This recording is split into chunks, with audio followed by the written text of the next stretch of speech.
Good morning. Good morning. Look at this. I am Joe Ruth. I am substituting for our president and two vice presidents. They both happen to be away today, and it is my privilege to be here. The chair still feels normal, so I think I'm all right. Our regular meeting of the Area Agency on Aging will come to order, please. I see that we have a quorum, and thank you all. And thank you to the audience who is here. We really appreciate you coming. Let's start with introductions. I'll start with Cynthia. Cynthia Aki, Colorado Springs. Phyllis Higgins, Eastern El Paso. Cheryl Schnell, Department of Human Services, El Paso County. Okay, thanks, Karen. Joyce Whittle, Platte Canyon area of Park County. Bee Babbitt, Northern El Paso County. Norma Garbani, Western El Paso County. Carol Parks, Teller County. Clint Cooper, Eastern El Paso County. Jerry Novak, Colorado Springs. Joe Urban, Area Agency on Aging. And Carrie, where are you? I'm back in my spot. I was trying to avoid this. Carrie Schillinger, Area Agency on Aging. Thank you, Joe. My apologies, but it didn't work. All right, let's start in the front row. Rebecca? I'm Rebecca Shields, and I am the Director of New England Professional Services that serves El Paso and County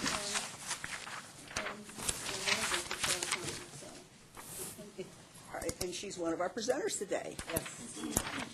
Melanie Plaxton. I'm also a presenter today. I'm with a company called Dispatch Health. I'm Laura Engelman from the UCCS Aging Center.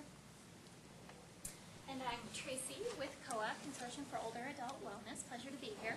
Good morning, I'm Mary Pat Gallus, also with COA, and we'll be presenting later. Thank you.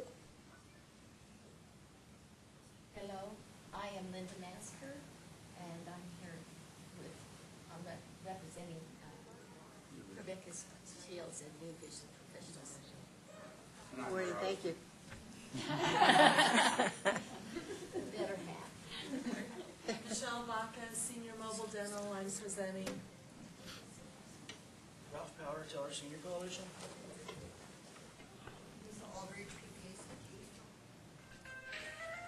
David Bonner with Next Day Access. Bo Lee, I'm also with Next Day Access. And I'm Monique, and I am also with Next Day Access. But you came in force today. I'm Bobby Gore with Park County Senior Coalition. And in the way back there is a very important member of our community. You want to introduce? Here supporting 5,000 plan. And thank you all. We are so pleased that you're here with us, and thank you for making the time and effort to come and present to us. It's so valuable. So it's just my little 3 cents worth, and that means all of you.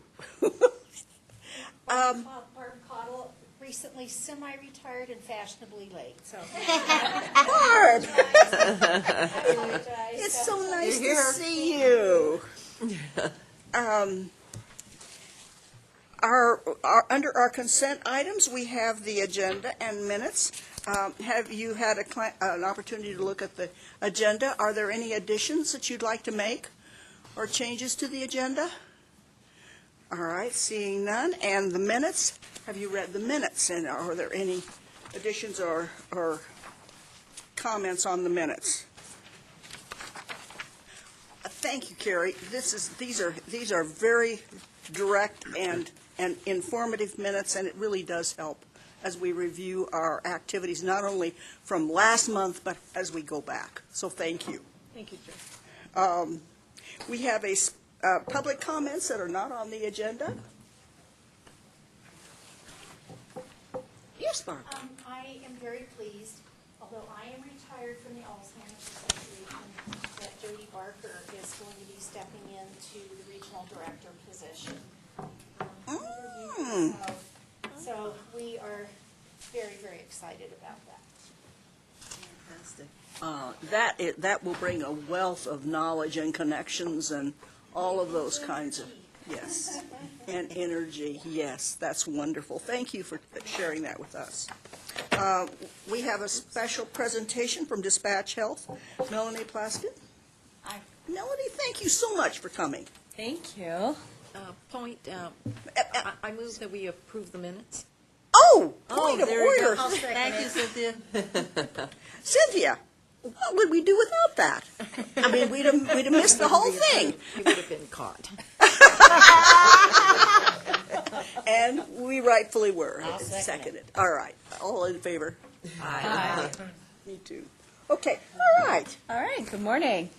Hi, everyone. I'm Melanie Plaxon. I work with Dispatch Health, and just really quickly on my background so you know who I am. I previously worked for Telegen, which is the state's quality improvement organization. I was actually on the initial team to define and understand 30-day readmissions. So that was for the, I think, 8th scope of work. That was in 2007, 2008. I also ran a national project on how to teach quality improvement methodology to everyone from your frontline staff, so your janitorial staff, through your executives. So if you're looking at reducing hospital-acquired infections or healthcare-acquired infections, everyone really needs to know. So I've spent, the last 10 years of my career, a lot of it focused on the geriatric population. However, I've also done work consulting-wise for exchanges, and that also was on a national level. And then I've done work for digital health companies, so I've worked with all major health systems, including CHI, Dignity Health, and HCA.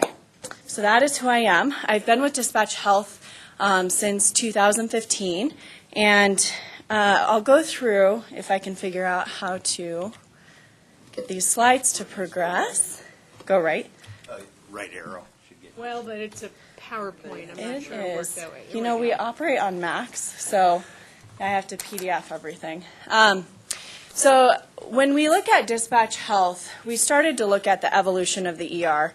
And the way that the idea of Dispatch Health even came to be was through our CEO. His name is Dr. Mark Prather. He's an emergency medicine physician by training and had over 20 years of experience really looking at ER care, right, emergency medicine care. In addition to just being an ER physician, he also staffed the majority of Centura hospitals for Denver, right? So all of the South Denver hospitals, there's 4 of them, were staffed through his company. And by nature of staffing the ERs, he was on a lot of panels of looking at ER utilization as a whole and looking at reducing 30-day readmissions, use of the hospital, and over-utilization of the ED.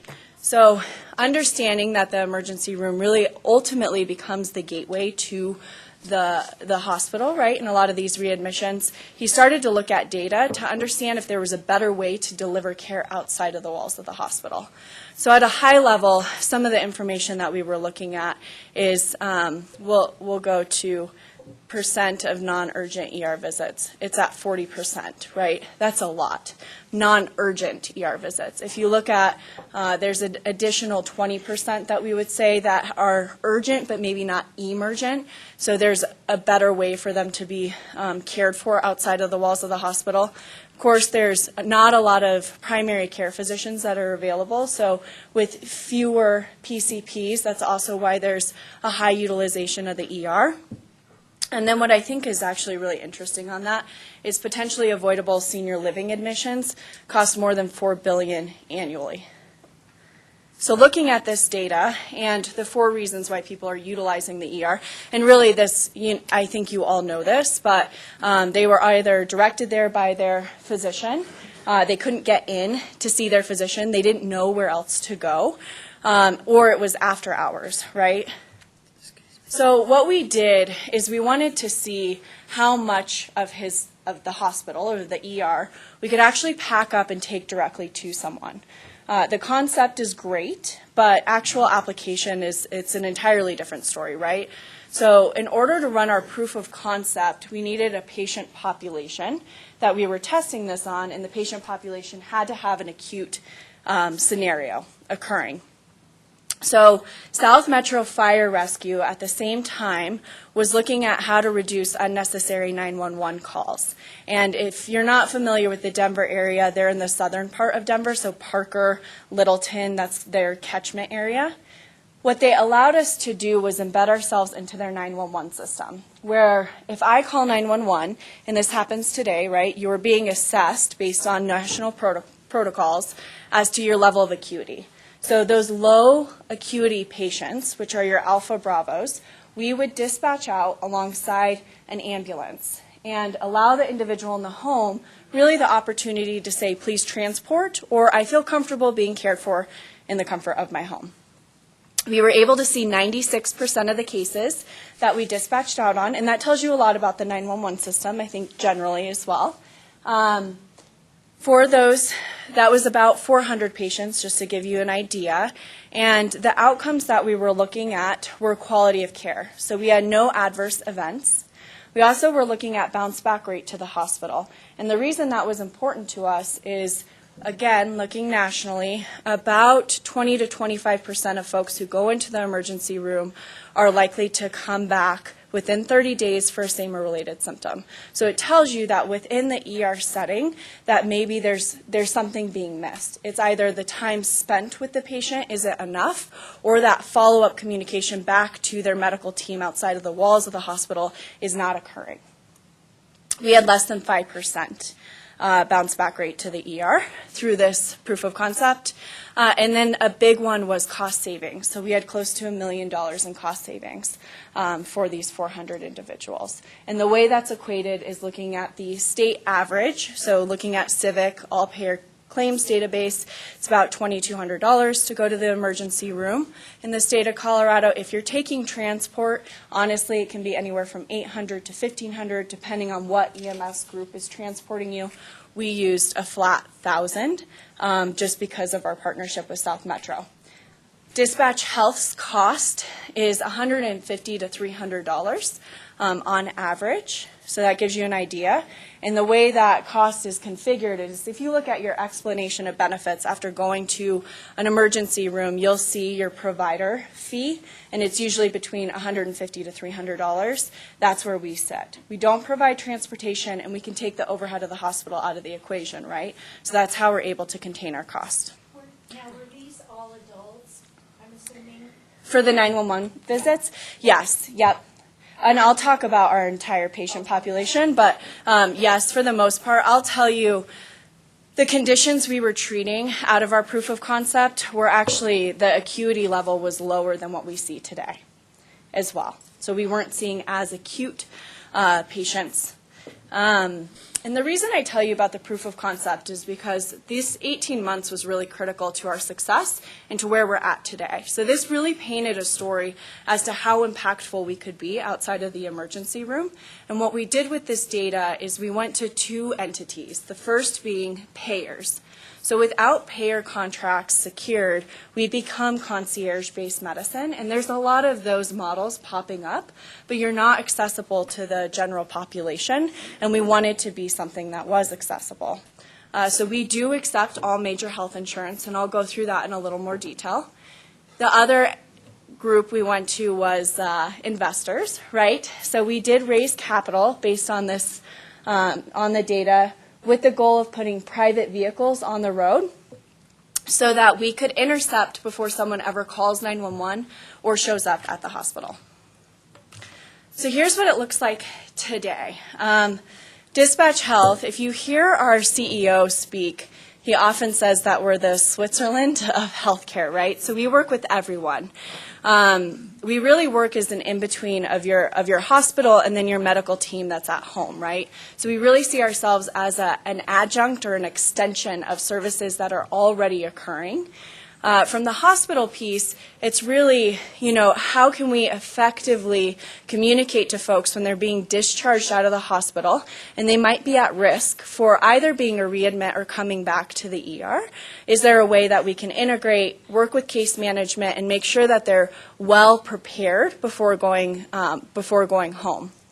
The other piece of that is we do direct people right into the hospital as well. So if you call and you're at a higher level of acuity, we have to tell you to go to the hospital. So we will be here in a couple of months, hopefully doing full warm transfers into the ER system. Then the other piece is your medical team. So dispatch health calls come from a variety of places. People can access us directly, and that's everyone. So we see the entire lifespan, right? So all of our clinicians are family practice individuals, meaning that they can see anyone from pediatric age all the way through geriatrics. We won't see a patient that's younger than 3 months of age, and our oldest patient so far was 106. I'm hoping we get a little older than that. So patients access us directly, caregivers will access us directly. We do have primary care physician groups that'll call us, and that's for after hours, weekends, or if they don't have availability. The same thing would go for a specialty physician. From the specialty side, the primary physician groups we work with, or specialists that we work with, would be oncology, GI, and ortho. However, earlier this week, I was with our medical director speaking with a group of cardiologists who were looking at, for their CHF patients, was there something that we can do, knowing that a lot of those folks are at risk for not only going to the ER, but then being admitted. We work with pharmacies, of course. There's a behavioral health aspect, and then home health. So home health would be your medical and your non-medical home care agencies. Another piece is we work alongside a lot of senior communities, so independent and assisted living, and then there's a skilled nursing piece as well. So we really do work across the continuum. And here's how it works. There's 3 ways to access dispatch health. We are just as much technology company as we are healthcare. And the reason we're just as much technology is there has to be a pretty sophisticated tech infrastructure that supports these teams virtually, right? Because you're not inside of an ER setting. With that being said, you can call us, but you can also request care through a mobile app. So you can have all your basic demographic information within the app, including your primary care physician, your insurance information. You can request care on behalf of your dependents. So for me, I have my husband and my daughter in there. I could request care. It feeds directly into our EHR, and our team is notified that you need care. Or you can request care through the web. 80% of requests come through phone, and a lot of that has to do with the population that we're treating for the most part, as well as, if a physician is requesting care, they call us directly. Then you explain your symptoms. So this is a really big part of our model. Because we see a higher level of acuity, we need to make sure that it's appropriate for us to dispatch out. So once you've requested care, we have a clinical support center, and their job is to ask you a series of questions to make sure that you're not at an acuity level that you need a higher level of care. What we don't treat is anything that's time sensitive or life-threatening. So heart attack, stroke-like symptoms, GI bleeds, I'm vomiting blood, I'm hallucinating. Those are big deals, and they need to go to the ER. Severe abdominal pain is another one that we just won't treat. So we make that appropriate call. The other piece to that is we don't do primary care. So you can imagine, right, this is a nice service. We come to your home, we care for you where you're comfortable. We don't want to be utilized as primary care, so we're making sure that people aren't accessing us or requesting us from that side. We call those our friendly faces. We will redirect them to their primary care physician. And then you'll receive care in the home. So it is your team that's on scene is a nurse practitioner or a physician assistant. They have a minimum of 5 years in the emergency room. On average, we're 15 to 20 years in terms of experience. They're always accompanied by an EMT, and then they're supported by what we call a virtual physician. So the physician is available for phone consultation, can see the patient's electronic health record, and make decisions as needed. We provide care in the home, and then we will bill your insurance directly We also follow up with your primary care physician to let them know that we saw you. That's a phone call as well as a fax directly into their system so they can see everything that we did while we were on scene. If home health is involved, they get that information. If assisted living is involved, they also get that information. Here's, again, just giving you the idea of how you request care, the medical team that you have, and then treatment capabilities. So this is, I've been with the company since we raised our capital and started in August 2015, and one of the biggest challenges we've had is how to explain what 60% of the emergency room means, right, and how we actually do that. So we don't drive huge vehicles around. We started with Prius, so pretty small. We have upgraded to Nissan Rogues, right? But people think we're like, okay, I will tell you, when we were in the 911 system, we had large pumper trucks, but we were working with paramedics, and they wanted something a little bit larger. So we had Prius. We did just upgrade to Nissan Rogues, and that was for all-wheel drive capabilities. And actually, it was harder to get all of our clinical supplies in the Rogue than it was in the Prius. So we have 7 kits that's within the Rogue.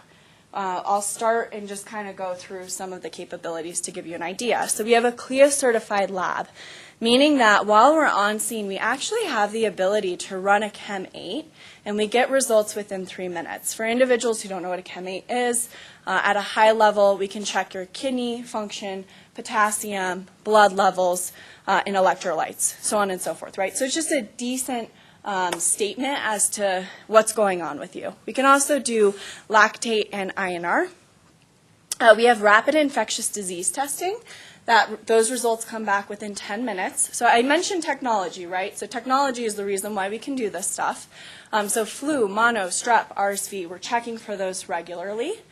We do have the ability to do UAs on scene as well, and that's a big question. So we can do the dipstick. We will always drop off cultures for additional testing to make sure that we are appropriately treating the individual.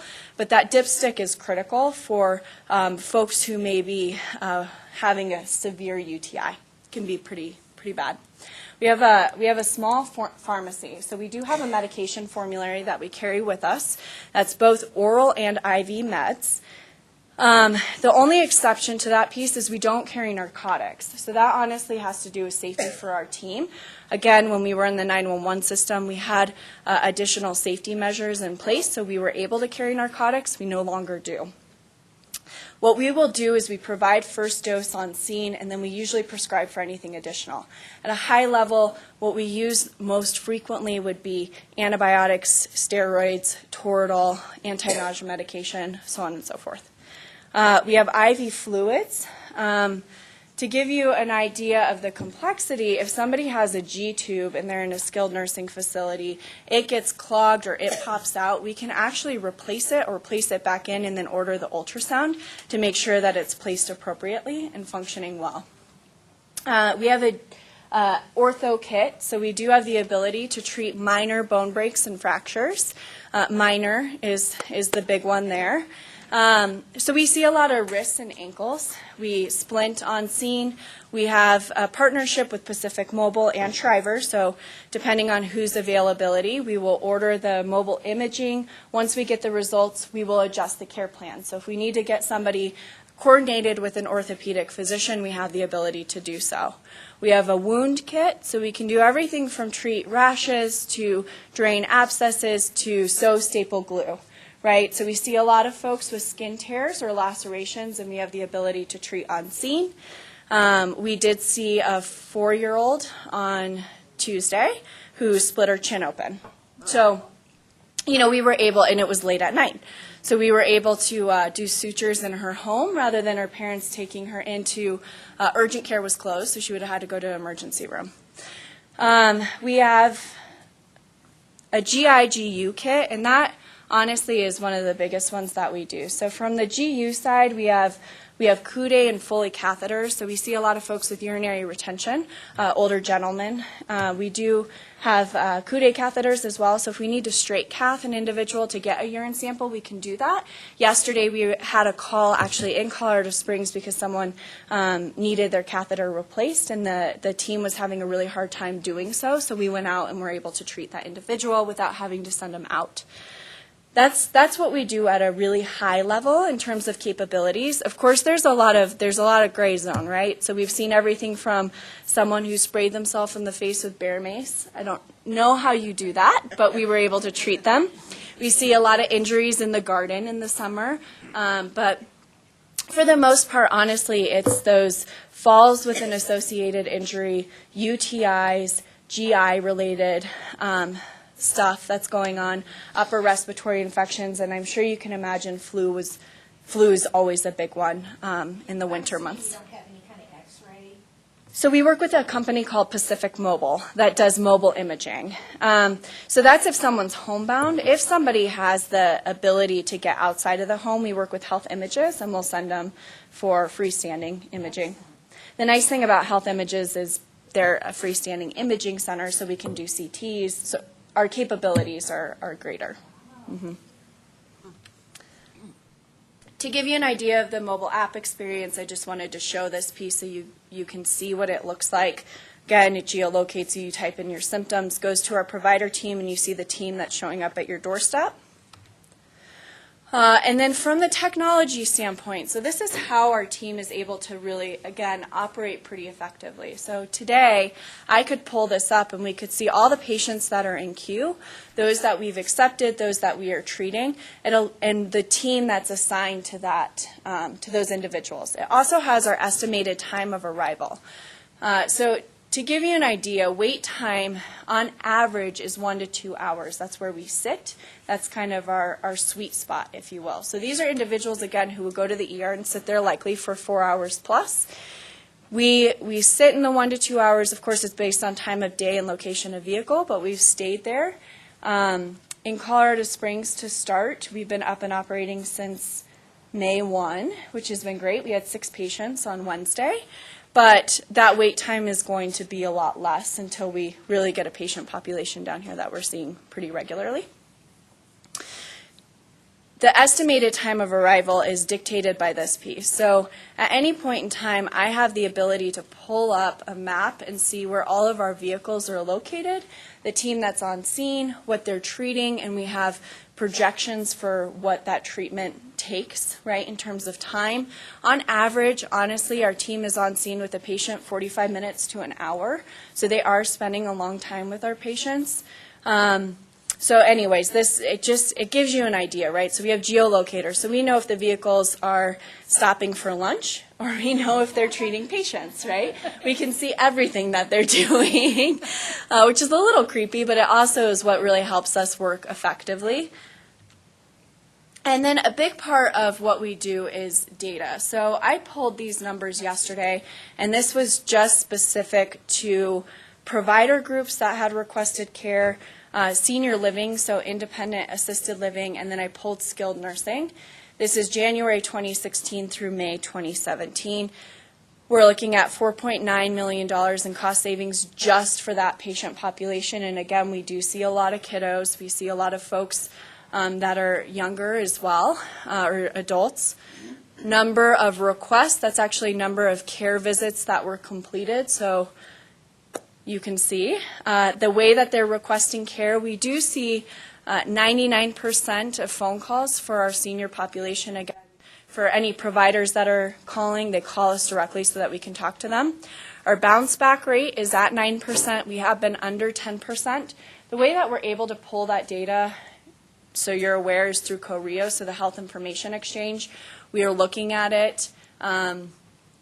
We look at it 3 days, 14, and then 30 days out. ED escalation is the percent of time that we get on scene. So it is higher with our older adult population, right? Usually when that happens is it's because we see a blood panel and we see like renal function is not great, right? So your kidneys are failing or there's something else going on, a little more severe than what we thought. We also have people that downplay what's going on with them. like I'm bleeding all over, and then we get there and they're not bleeding, or vice versa. So that's where that ED escalation comes into play. We do stabilize the patient, call 911, wait for EMS to show up, and then we notify the hospital that they'll be coming in. Average age, of course, for what I had pulled, this would be expected, 80, 74% female, 26% male. In general, our average age is about 55, and that's because we see a lot of older adults and then we see a lot of kiddos, right? So just your more vulnerable populations. Conditions treated, UTI, pain of some extremity, nausea, vomiting, dehydration, and diarrhea. Urinary tract infection, sorry. You have a lot Yes. of civilians here. Yes, sorry. Urinary tract infection. Time to scene is 30 minutes on average. Average time on scene is 50 minutes. And then NPS is how we measure patient satisfaction. So it's how likely are you to recommend dispatch health to a family member or friend. Healthcare in general sits at about 30. Apple, as in iPhones, Apple computers, sits at about 70. 93 is considered really good. Last month we were at 95, and I think a lot of that honestly has to do with the amount of time we're spending with patients. So I do have some handouts that essentially go through everything that I just told you, and magnets as well as stickers for fun. But what questions do you have for me? What are your service areas? Yeah, great question. So for Colorado Springs, we're starting with Colorado Springs city limits is a good way to think about us. We did just add Northgate, Monument, and Black Forest yesterday. So we literally just added it yesterday. And we'll continue to expand our service area. So when we started in Denver, we were very small. We were Parker, Littleton because of our relationship with the fire department, and then Denver City. We now are Castle Rock all the way to Longmont. So you wouldn't be in Park County then? Where's Park County? I grew up in Colorado Springs, but you can ask my parents. I'm not great. Okay, no, you're not. No, so one thing to keep in mind about dispatch health, in order for this to work, we have to have a fairly dense population, just because of those wait times and the acuity that we're treating, right? Oh, go ahead. How do you advertise? How do people find out your phone number? So we advertise in a lot of different ways. A lot of it is through partnerships, so working with physician groups, home health agencies, senior living communities. We are doing direct advertising as well. We also have a relationship with Centura where we're embedded into their case management protocols within the hospital. So you'll start to see advertisements about us. Maybe that answers my question, because I was wondering how you've been accepted by the other providers. So we're accepted really well, and the reason for that is they see us as an extension of their practice, right? So after hours, weekends, or when they can't get a patient in, and we follow up and provide communication back to them. They may not always receive that communication. If they have a patient that goes into the ER, they might not even know that the patient was in the emergency room. So that follow-up communication has been critical. Go ahead. So you just go where there's a lot of people? Yeah. Like Clinton, or eastern El Paso. And that's a wide area, and it's a lot of space. Yeah. And they don't, there isn't enough where he is in Cowhand. They have their own thing. Yeah. But where I am, off of 94, it's just a big vast of people that have a lot of land and older, and they're not going to move, and getting help to them. Sure.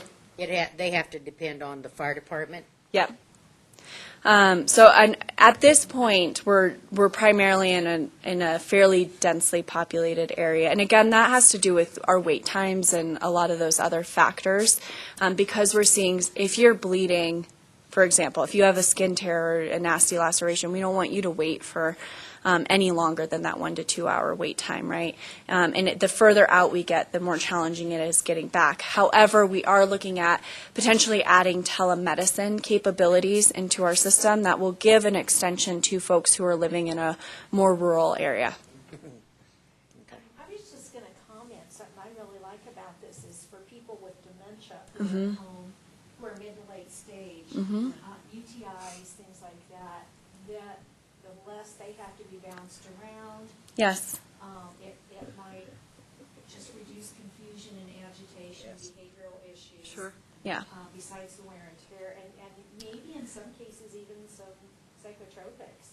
It's true. And stuff, so I think that's fabulous. We do a lot with memory care, and it's, it can be really disruptive to go to the emergency room. I actually just met with the new CEO of the Alzheimer's Association on Tuesday.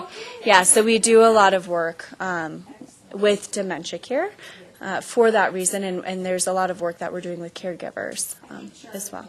Yes. Do you accept Medicaid? We do, yeah. So I didn't go over insurance. We accept Medicare, Medicaid, TRICARE. We accept TRICARE for life. At this point, we're not able to accept TRICARE Prime. We are working to secure that contract. Kaiser, we accept Kaiser Senior Advantage. At this point, not Kaiser Commercial, but we are working on that piece as well. And then Aetna, Anthem, Humana, Cigna, United, all the Medicare Advantage plans under each of those, so your Secure Horizons and Optum, are all accepted. We also accept Rocky Mountain with a PACE program, so we're working with them. We're working with InnovAge in Denver. And I'm missing someone. So there's a lot of smaller plans that we also do work with. Payers have been interested in this model because of the cost savings piece, and they're looking at how to reduce ED utilization as well. In terms of billing, to give you an idea, if you're looking at your card, it would look like a specialist or an urgent care copay unless you have a high deductible plan, and that's more relevant to commercial insurance. So high deductible, you're looking at that $200 to $300 out of pocket. It's still fairly minimal if you compare that right to the thousands that could come out of an ER setting. Okay. You mentioned that if you're on site and you do treatment, you follow up with somebody's primary, and Yes. you're obviously trying to avoid people using you as a primary. What if they don't have a primary? We will help get them a primary. So we do see a lot of folks who don't have a PCP, and we have a pool of physicians that we work with that we know that are accepting and what insurance they accept. So we'll try and tuck an individual in with a PCP. So you have kind of a case management component then? There is a bit of a case management component. Mm-hmm. And I have one other question. Do you ever anticipate getting referrals from the EMS system from the first responders? We could. So there's a few EMS folks in Denver that are utilizing us that way, and we are having conversations down here as well. So if they get on scene and they notice that somebody needs to be seen but not necessarily needs to go to the emergency room, there's an option there to, so like a lift assist is a good example. Someone falls, they do a lift assist, maybe they have some tenderness on their ankle or their wrist, or there was a skin tear. That's a great opportunity for us to be called rather than send somebody or transfer them into the emergency room. It's counterintuitive to a certain degree because they don't get paid if they don't transfer. Exactly. Yep. So it depends, right, on what they're looking at. What's the name of your mobile app? Dispatch Health, and it's all one word. Oh, okay. Yes. Okay. I'll hand out some stuff. Thank you. Yes, of course. Thank you so much for your time today.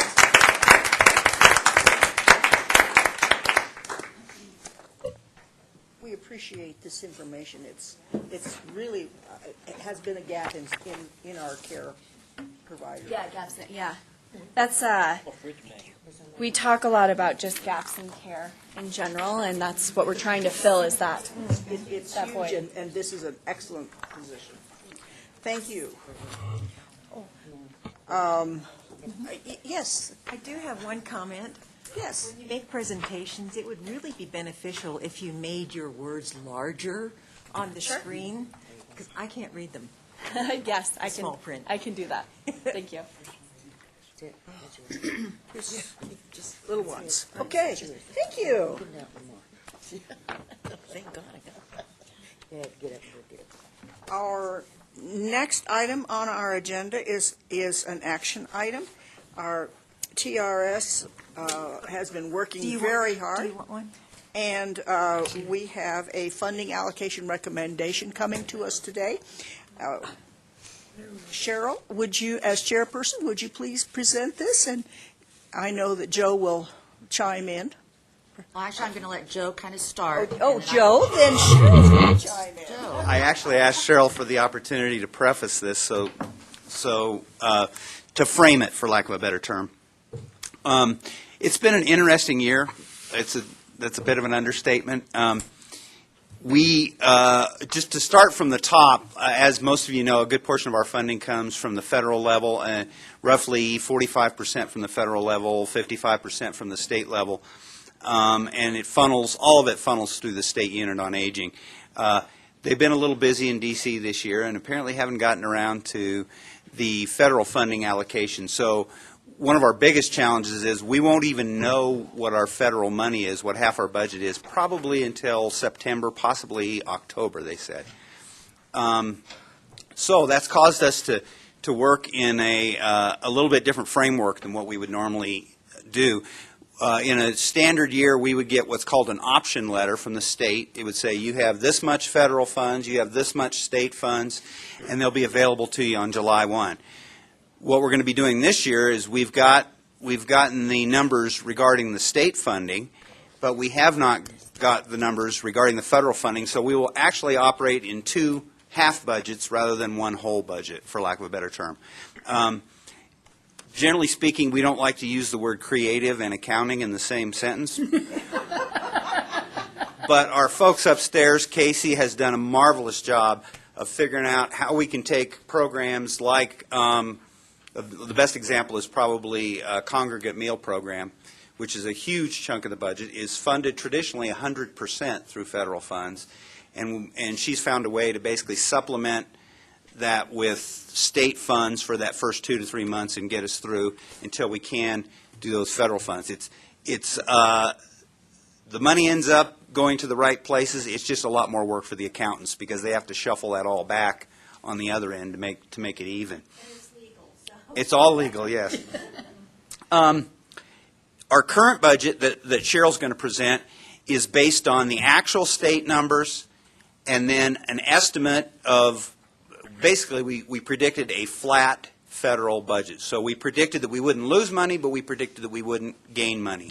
And if the President's budget, which I'm going to talk about a little bit about later, if that's any indication, there are no significant cuts to Older American Act programming in there. So if the Senate and House follow through with that philosophy, we should be in pretty good shape. The other component that comes into play, last year's budget was a year ago, so people have kind of forgotten that we had an extra $174,000 in that budget from the homestead exemption residual. I'm not going to go through that whole process, but basically we got kind of a one-year gift, if you will, of $174,000 that we knew we were not going to get this year.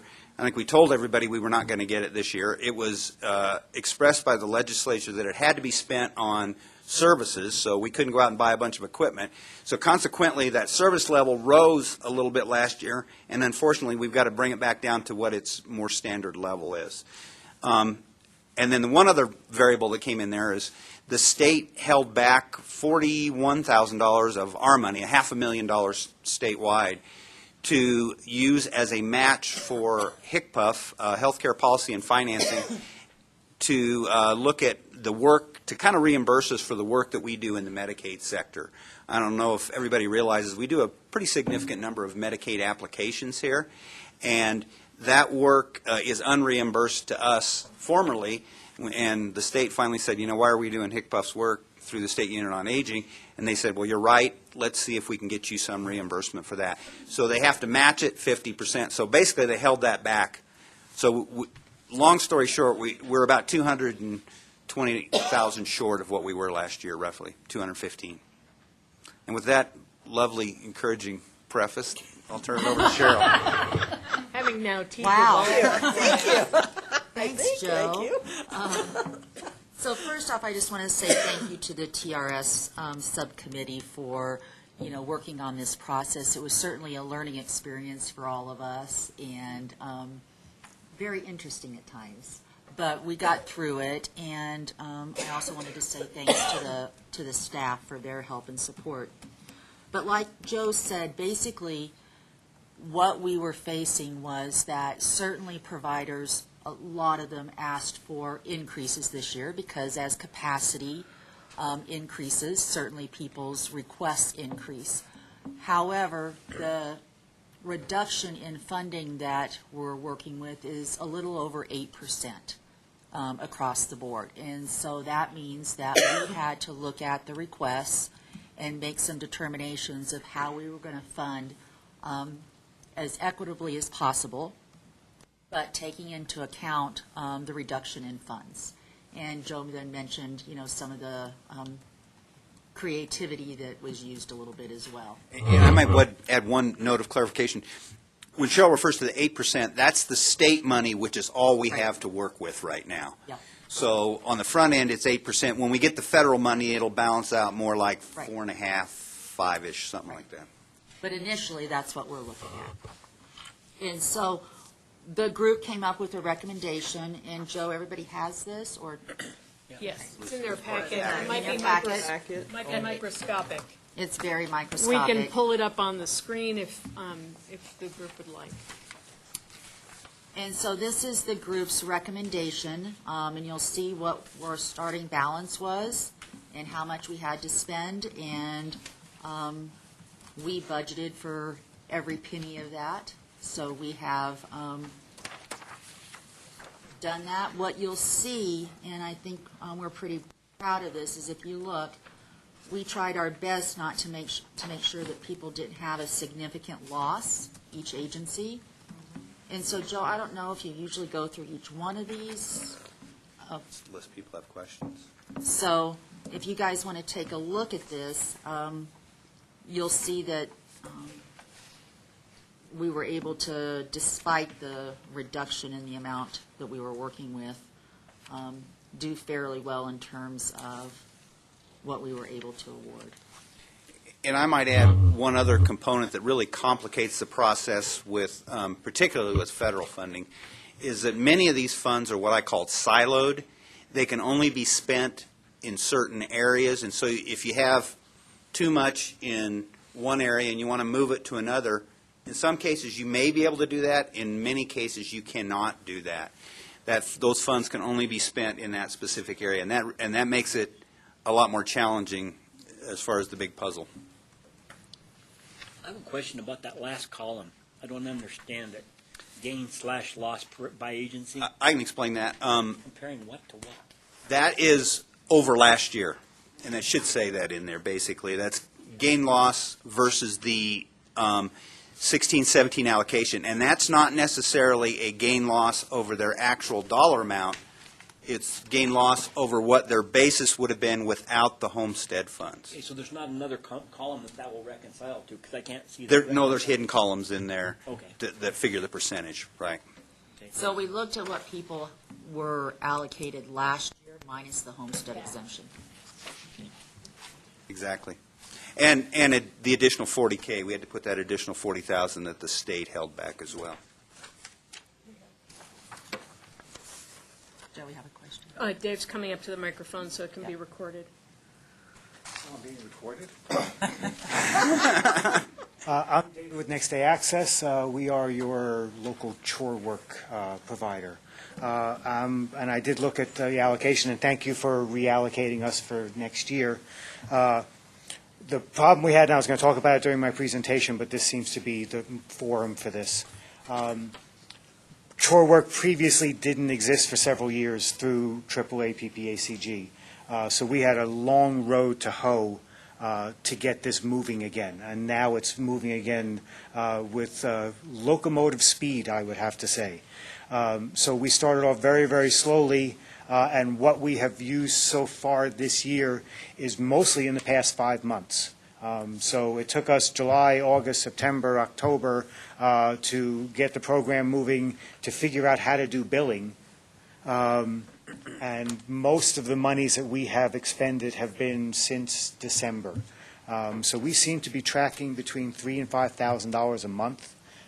So the allocation that you've given me, we would, by all rights, probably go through that in 5 or 6 months.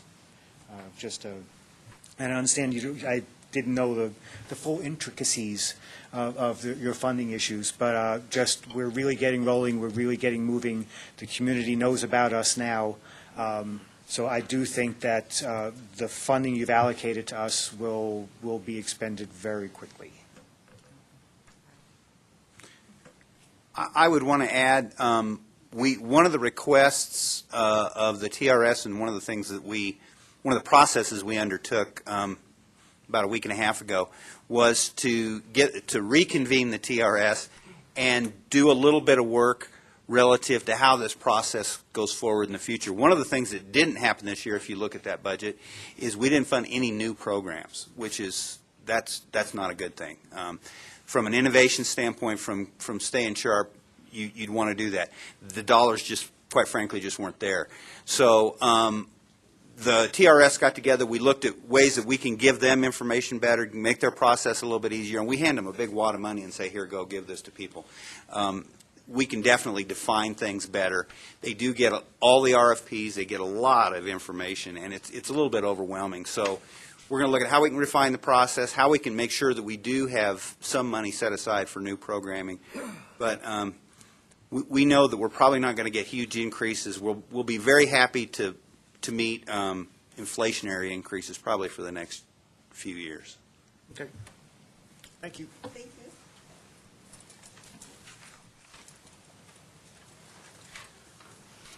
I had noticed on the TRS funding recommendations, and it's probably something that others have seen too, but under the Silver Key nutrition education piece, you have zeros and blanks, and then the gain loss column shows a loss of 70,000, and so the loss is for the agency, not just a program. So that's all the Silver Key programs all together. Thank you. Yeah.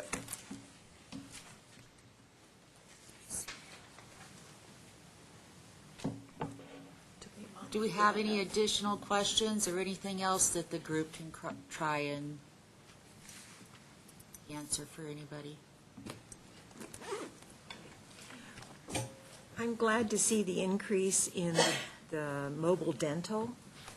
I know that that has been a concern of the seniors that call into the Area Agency on Aging, and those funds should be able to help more people, and I'm glad to see that. I do have one more comment for Park County. For Park County Senior Coalition, this budget is a tremendous help to us for two reasons. One, the funding cuts that you're showing are minimal compared to what we thought might be coming, and so we appreciate that. It puts the programs in a stronger position, and it prevents us from putting a lot of people on a waiting list, which we hate to do.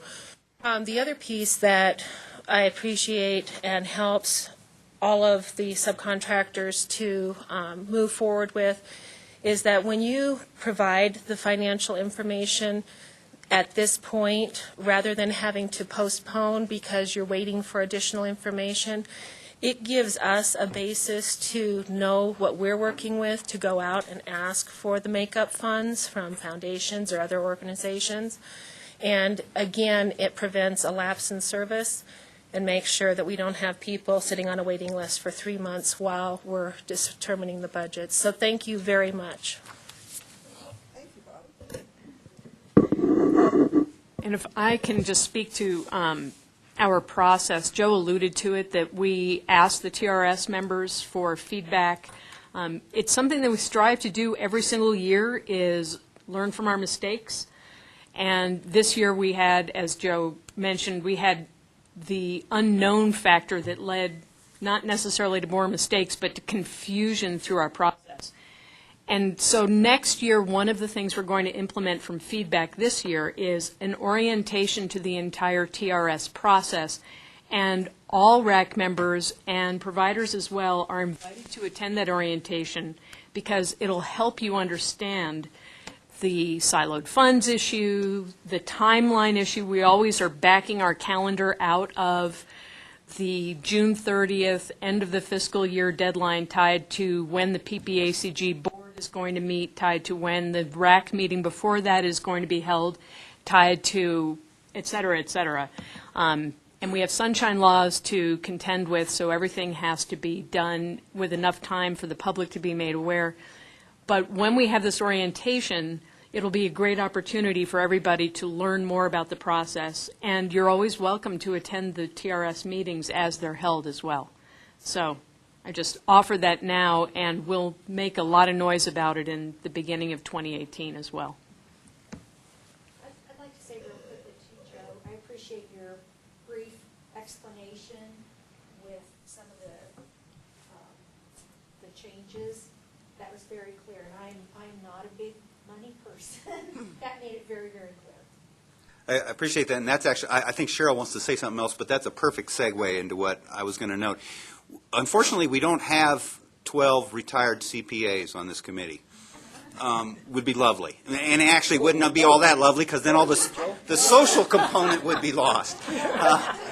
But we would love to balance out that group a little bit. So to that end, we would love to recruit some folks with financial background to the RAC as well as the TRS to add a little bit of breadth of knowledge to that base. And I just wanted to mention that, awfully proud of the group. These were tough decisions. We recognize that when you have a decrease in funds, that you're not going to be able to support agencies in any level of growth, and we recognize that. And we just did the best that we could to kind of keep the status quo, because all of these services are so very, very valuable. So I think next what we're looking for is, for me formally to say that the TRS committee is making a recommendation to move forward with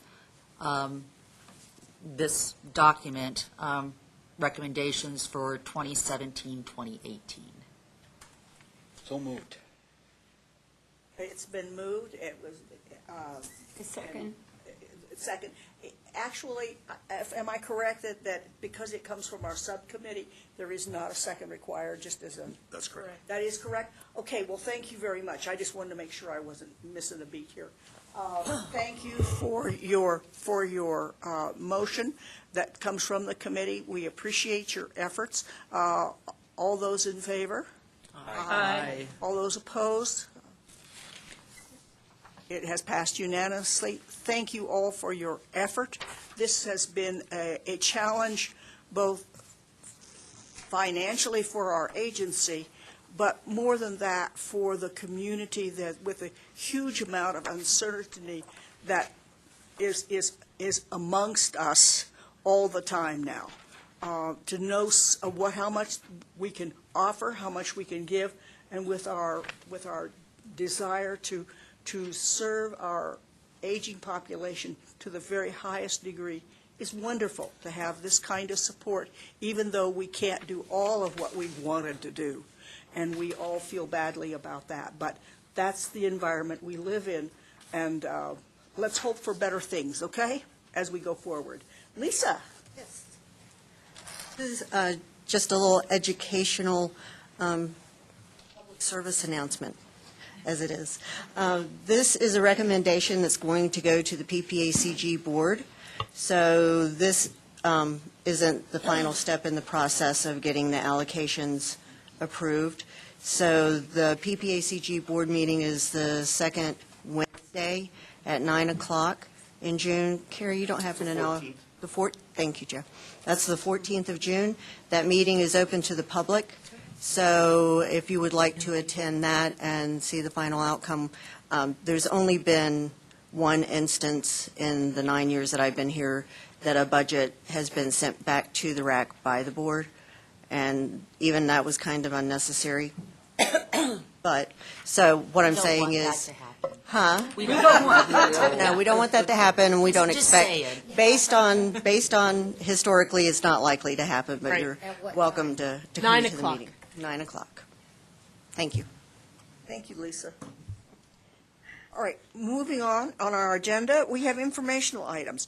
Do we want to take a break? I'm just sort of polling the company of attending here? Me. No? No break? Okay. Provider presentations, the Consortium for Older Adult Wellness, please. And thank you for coming. You bet. Thank you for having us. Get y'all set up here. It's totally our pleasure. We value the information that you bring. We find it, there it is. All right, I'll do a slideshow from beginning, and then you can just use these keys to talk. Okay. So thank you so much for inviting us here today. We are glad to share a little bit about what it is we do. And thank you. I am so glad we got under the cut of a new project for this past year, because whoosh, we wouldn't have got it this year. Sounds like. So we appreciate that. So my name is Mary Pat Gallus, and I work for COA, or the Consortium for Older Adult Wellness. And I thought today, since we were new, we wanted to spend a little bit of time on who we are and what it is we do, and then a little bit about what we have been able to do so far in this Tri-County area. So I think it's supposed to just advance. There we go. So COA, it stands for Consortium for Older Adult Wellness. We were established in 2007, so we're celebrating our 10th year anniversary as a 501c3. And we are a private nonprofit organization that serves statewide. We are housed in Denver as our main offices, but we've been serving statewide since the beginning. However, I will have to just say that for whatever reason, Colorado Springs was sort of like whooshed over. And we noticed that there are other providers of this same service in Pueblo, and we serve all around this El Paso County area. We have done some work in Teller County. I'm not sure we've done much in Park County. So we sort of looked at that and went, wait, what's going on? Why is that not happening, that our particular type of service wasn't addressed in this area? So I will go on to just say, so what we do is we provide training and we implement in evidence-based programs. So that falls under your health promotion category. You have been funding for quite some time and continue to fund the YMCA doing evidence-based programs, but they do primarily falls prevention. So they, I think, capitalize a lot on the Matter of Balance program and that sort of thing. So what we felt was the gap was the evidence-based program that is self-management. It's a Stanford program, comes out of the University of Stanford School of Medicine, and it's a series of different types of 6-week classes, and we also provide those in the areas. So we thought, let's see if we can't bring that component of evidence-based program to this area. So that's sort of where we're focusing. We also do falls prevention. We also do national diabetes prevention. We do some other evidence-based curriculums, but we're not at the table here today promoting those programs. We do them elsewhere in the state. So we're focusing on these Stanford programs. So we call it Healthier Living Colorado because the Stanford name is Chronic Disease Self-Management. So how many would like to sign up for that class? Gee, I'd like to take a class on chronic disease. I don't even have one. And in fact, you might have a diagnosis. So we renamed it to Healthier Living Colorado. We felt it's a little more friendlier. That's a catch-all. That particular curriculum is a 6-week class, 2.5 hours a week, and it's for all kinds of chronic conditions. So it's a catch-all type of a group. Then it has the same type of curriculum, 6 weeks, 2.5 hours, but it's diabetes focused. Same thing with chronic pain self-management. Now we're going to be focusing on those who are battling or challenged with chronic pain. And then, of course, the Tamando control and Tamando diabetes are the same classes in Spanish. So we also offer those curriculums in a Spanish language. Mary Pat, before we get too much further along, could you explain the concept of evidence-based? Okay, I sir would be glad to. Thank you, Joe. So evidence-based, why that's important and why that is a term that's used. Evidence-based means that particular program, that class, that curriculum has gone through all the rigorous review and challenges of research. I'll say they are coming, like the Stanford program has been researched for 25 plus years actually, on does this program, if it's used as an intervention and someone participates, is there a change in behavior? Is there a change and a result that is data-based? Can we really prove it? Or is it just a nice, friendly class and people get together for 6 weeks and they socialize and they go about their way and there's no real significant measurement of change? So evidence-based proves that piece to it. So that is why also your NCOA, National Council on Aging, no, I appreciate that because we use our acronyms so much, only recognizes evidence-based programs. So the Matter of Balance, for instance, comes out of Maine Health. It comes up out of your northeast part of the country. And they have done tons and tons of data and evidence to prove this. And these programs, obviously, Stanford has been that research center that continues to do that nationally. And actually, these programs are international. So these programs are in 33 languages. They are all over the world. Obviously, we just teach in English or Spanish locally. But that's sort of that evidence piece, if that makes sense. Joe, did that sort of help explain in a very simple layman sort of way, which is my way of doing things? We actually have had some curriculum that Stanford's given us, a COA, because we've been doing this for so long, that we've been allowed to evidence-base. And we do it through the University of Illinois. So, yeah, it's a fun world to be in, but it's also nice to know there's data behind what we do. And it's really important to us in the work we're doing here because our whole signature, I'll call it, with COA is we're trying to link with the health communities. We're trying to link with your local health care providers and systems. They're not going to look at anything that isn't evidence-based. They aren't. They're going to say, well, great, Jackie Jazzercise is a nice little class that keeps my person active, but I'm not touching that. I'm not referring patients to that. And that's where we get involved. So it is really critical to us. So statewide, we work with about 95 partners and have about a... Do you collect data, surveys from the constituents? Yes. Your services? Yes. Or medical providers? Or how do you collect your data on your clients? So what we do, yeah, and that's actually why the challenge, I think Tracy has passed out some information about our challenges. That's all very HIPAA compliant type information. And that's because we're at that level, it's taken us a little bit of time to get this going here with partners in your counties. A good example is Peak Vista. Peak Vista is a community health care center. There's several of those clinics throughout your communities. We particularly targeted the one in Divide because we wanted to reach into that community and provide this service. It's taken us nearly till about 2 months ago of this year to get an established agreement. So, and that, because that's important to them. We have to show them that we can keep information secure. We have a secure database we recorded on. It's password protected. It's encrypted. We upload all this information directly to NCOA.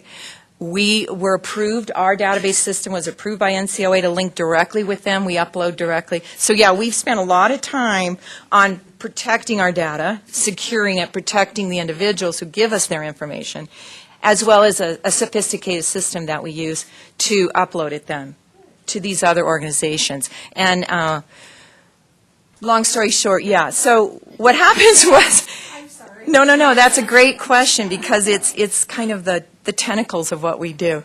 Having done this for so long, we recognized over the years we needed something like that. If we're going to work with health systems and get patient referrals, we have got to have a secure system that they feel comfortable with. We can actually link directly with their EMRs. So, which is kind of electronic medical records, thank you. I was thinking of her EMT she was just talking about. So as I was saying, what COA is trying to do that's a little bit unique, our signature is to connect health systems to community resources. We realize it's within your health systems and your health partners and even your small little clinics that are throughout your community to large Centura systems. They are the ones who are working with the individuals who need to improve in their self-management of their health. They have to partner with them to make this work. That's the whole direction of healthcare. We used to think it was just our doctor took care of us. Well, we see them 20 minutes once a year. So you have 364 days. What are you doing with your health? You're really managing it. You're the primary manager, right? So we knew that they were working with individuals, could identify those folks who really would benefit from this type of of self-management class. So hence why we've kind of gone in that direction. We can still advertise these publicly, and we do. We can put them in the newspapers. We can put flyers out at the senior center. We can do that sort of thing and get what we call self-referrals. That's fine. We include them, certainly. But they're already a little bit activated to manage their health. What we really want to peel back that onion is get to that level where there's those folks who are really, it's going to make a difference in their health if they build up some skills on how to manage their health better. And that's what these classes introduce. So the classes, I think we have some, well, that's some of our recognition that we've gotten.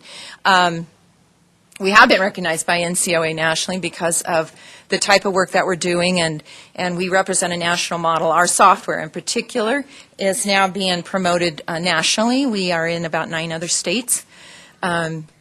And we have, as a nonprofit private, been able to license our software and sell it, and that's the match. That's where we come up with our match of funds that have no other, ties to it. It's not state funds, it's not federal funds. I know that's part of your concern of how do you match the work. That's how we do it. We do it through that project.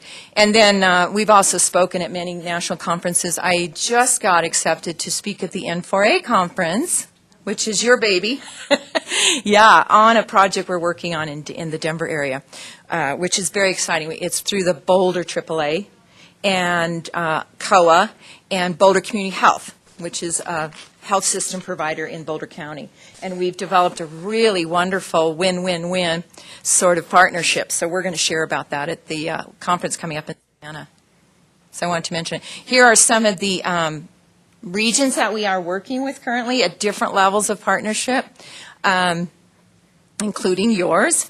And we have been recognized by Dr. Cog out of Denver, obviously, for a unique partnership with City of Lakewood and Centura Health. So we're always trying to connect all the community partners. We don't operate in our own little silo. We feel like kind of that bridge. We provide the curriculum, the evidence-based, we're licensed to provide these different evidence-based curriculums that link the health system with the community. And then they now have that nice handoff, kind of that warm handoff of their patients back into the community, which is where you really want your folks to be. I mean, that's where they live and reside. We're trying to pull them away from the clinical systems and dependency and into their community and managing their health, and look at the resources you have around you, which is a wonderful partnership with the AAAs because you have all these other providers and resources that we can then also hook these folks to. Do you see, compliance is the only word that's coming into my mind. I know it's a voluntary program, but people attending consistently 6 weeks in a row?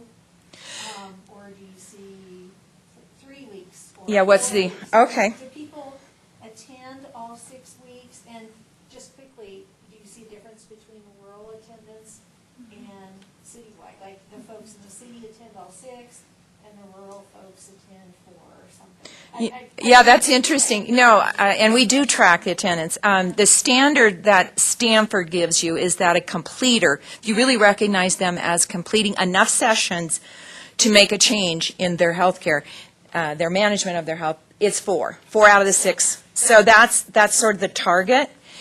And the national standard of completers of that kind of rate is around 75%.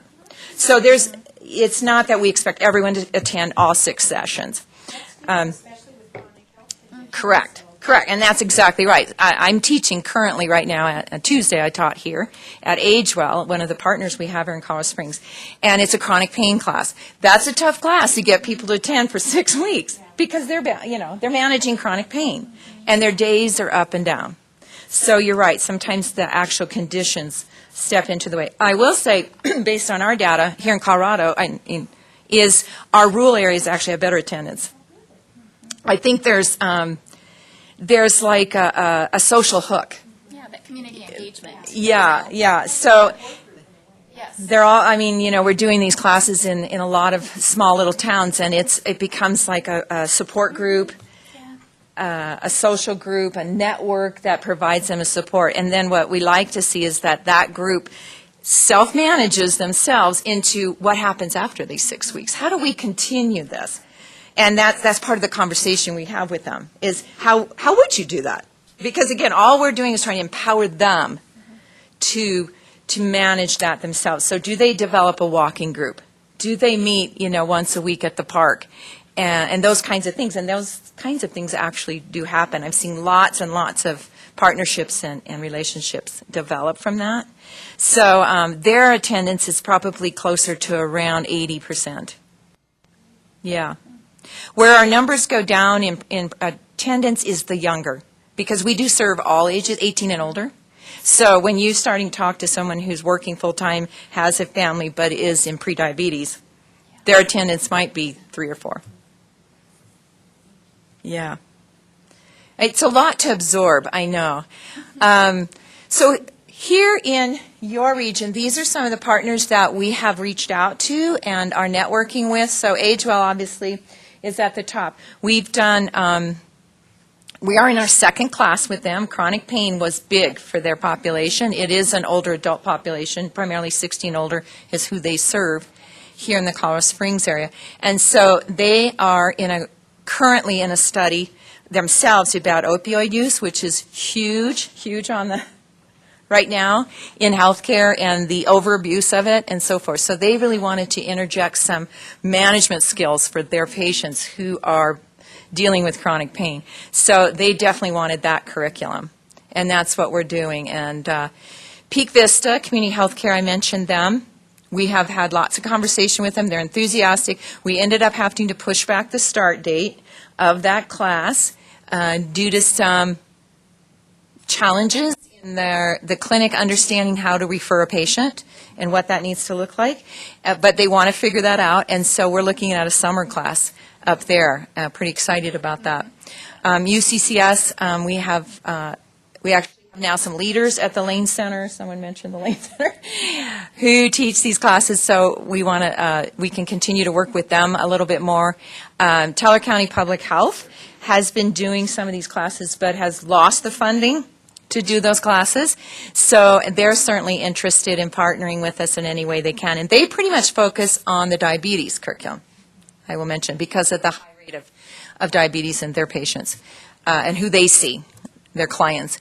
Centura Health has been a really great partner. We're working with Centura Health statewide, so now we've hooked up with them locally. In fact, one of their staff trained to be a workshop leader and taught the chronic pain class at AgeWell, so, which is out of the Centura Health network. But yet they all really want to partner together, which is really nice. We like to try to, she said earlier they were like the Switzerland. We feel the same way because we work with all systems and try to connect people. And then we've had some early on conversation now with Fountain Valley in doing a class there, which would probably be at the senior center where we would host a class. So referrals would come from all kinds of sources. So those are some of the current ones, and we've got a lot on back burners that we'll be working with. Yes, we do. So just real quickly how this works. COA introduces the program to the health partner. That's our primary focus. A referral then is sent to COA. So this is that HIPAA compliant piece. This is where we ask them to send us the names of that patient, some contact information. We follow up then directly with that individual, and we tell them about the program, what's it going to cover, when does it meet, how often do I have to go, all those kinds of questions, frequently asked questions, and hopefully get them enrolled in that class, and or what would work for you. If Tuesdays at 9 isn't doable, what works for you? So we record all that data, so we have some information to track. Assumingly then the participant attends that evidence-based class. Again, these are all 6-week, 2.5-hour type classes. And then to close the loop, there's actually a letter that the individual writes to their primary care provider and saying, here's what I've learned in the class, here's what I didn't know about my condition and how I can better manage it, and here are my goals for the next 6 months on what I want to do to manage my health a little bit better. So it puts it back into the hands of the provider, and it doesn't just live out there in the community and they never have any conversation about it. Our intent is to link that back in the loop so that they can now together work on their health, and with that individual as sort of the primary leader of their health, and saying, well, I know there's 5 things I need to work on. My priority is this one right here. So I want to work on this one, Dr. Jones, and so they start having that conversation. So I did want to introduce Tracy. Tracy is our new program coordinator with COA, and she actually is assigned to this area. So she's excited to do some work here, and we already have done a meeting this morning before here, and we have one immediately following to meet some of the partners here locally in Colorado Springs, but as well as looking at some of those outlying areas and where we can do these. Could I ask before you do that, we're talking a lot about Colorado Springs, but do you have any history of working with like Bailey or Fairplay? You know, and I heard you say that earlier too, and we don't in Park County. And here's the challenge, and this is what we would need to do, is identify who are those like health partners that are doing services like that in that area, and then get some leaders trained. And our best bang for the buck is to get those health partners to train some staff. So if they have buy-in, and that's what we're doing like in the Teller County area. So we've done some work with Woodland Park and some work in Divide. But you're absolutely right. We need to get into that area and identify leaders who are local who can then conduct those 6-week workshops. And typically our best bet has been with embedding that within that health partner. Okay. So no, we don't have as of yet, but it's certainly on our Okay. radar. Okay, very good. Yeah, and we've had good success with that concept in our, like, mountain towns, Norwood, Natarita, Delta, Dove Creek, way down over in the corner. When we hook up with the health partner, they really buy into this concept because they want to see their patient have improved health. Right. I mean, it's a common goal we share. So they then will often be the ones who will provide staff to get trained so they can host that type of class, Okay. 2 times a year. Or something like What kind of people do you look for those health consultants that do the classes? There is no prerequisite as far as any kind of credentials. All that those individuals have to have is, they really are titled peer facilitators. So it can be a volunteer out of the community, and we have some success with that. So it can be anything from a volunteer that decides, someone who's taken the class, we pull people out of that. They've taken the 6-week class, they loved it, it changed their life, they would like to be a leader, on into staff at the health centers who are able to be freed up. And so there's a 4-day training that we offer. And so they would have to be available to do that 4-day training. Okay. And participate in that. Sometimes we can get it localized. We can do trainings in Colorado Springs probably as a hub, because we can generate 8 to 10 people to train. We do some in Denver. And then they participate in that training, and the script is very scripted. That's part of the evidence-based piece of it. Yeah. It's very scripted so that no matter where you go, what class, you're going to see the exact same information delivered. So that's why they don't have to have any credentialing. They don't need to be a nurse or a registered dietitian or any kind of, now we get those kind of folks, I'm sure. but they take that hat off at the door.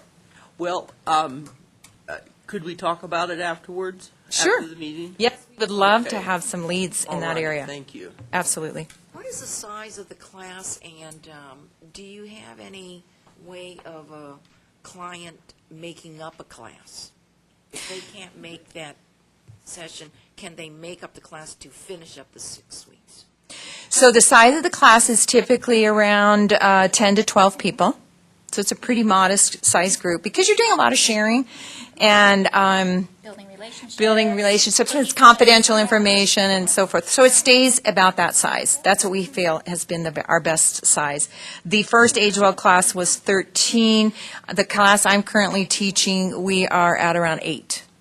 Those are good. Yeah. That is a good size. How does one make up a class? So as far as making up a class, that's an interesting question.